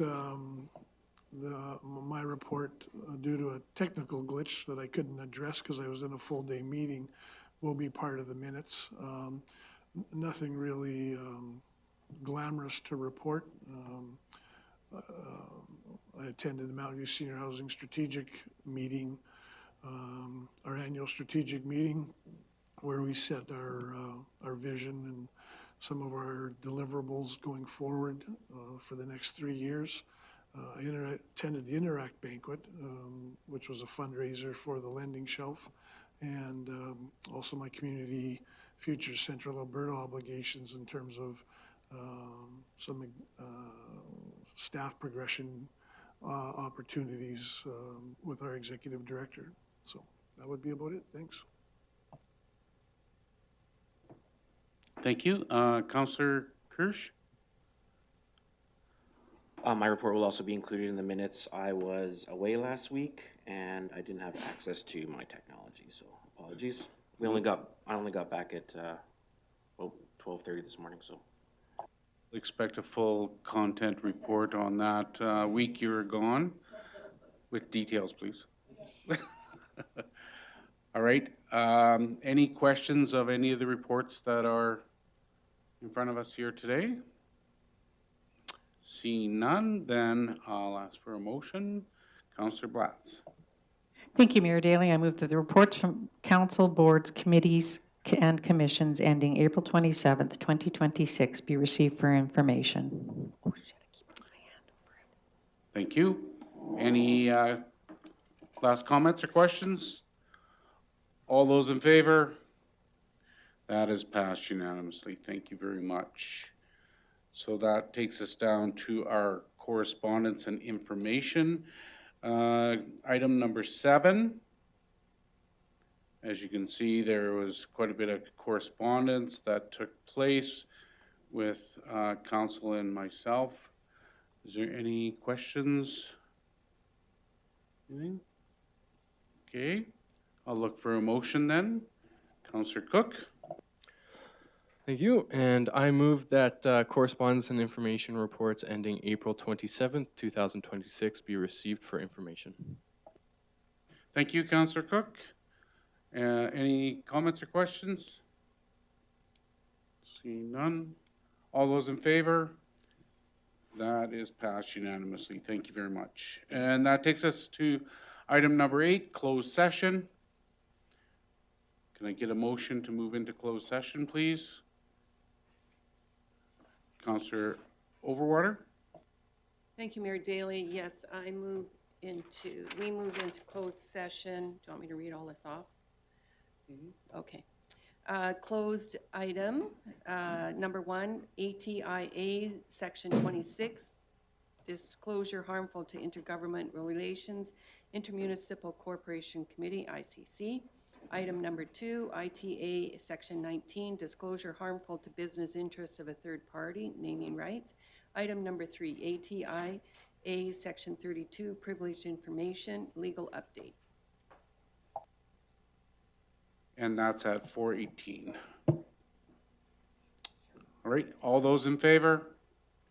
And that is passed unanimously. Thank you very much. So when council goes into closed session for continued participation in the virtual council meeting, stay online in the live stream meeting platform, and the meeting stream will be replaced with a graphic. When the graphics are removed, that will indicate that the meeting is ready to reconvene.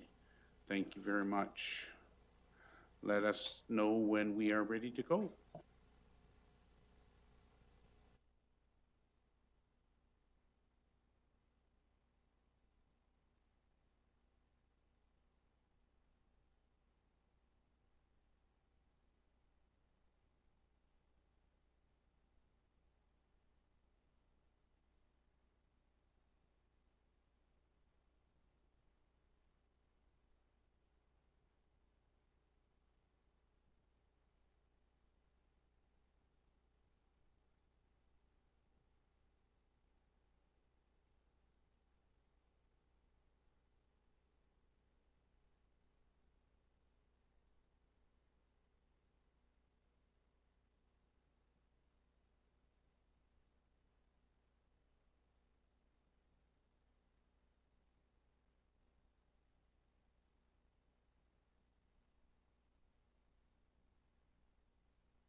All right, welcome back. We were brought back from motion from Councillor Blatz to bring us back into session again at 4:51. Okay, so to rise a report for item number 1, I'll call on Councillor Blatz. Thank you, Mayor Daley. I move that council accept the ICC update for information. Thank you. All in favor?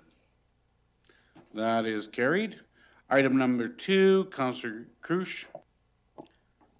I move that council approve the sponsorship request for the Aquatic Center multipurpose room and direct the Chief Administrative Officer to proceed with executing an agreement in accordance with policy number 119C, naming rights. Thank you. All in favor? That is passed as well. And item number 3, Councillor Taylor. Thank you, Mayor Daley. I move that we accept the CEO's legal update for information. Thank you. All in favor? And that is carried as well. So with that, it brings us to adjournment, which I will adjourn the meeting at 4:53 p.m. Thank you, everybody, for your input and your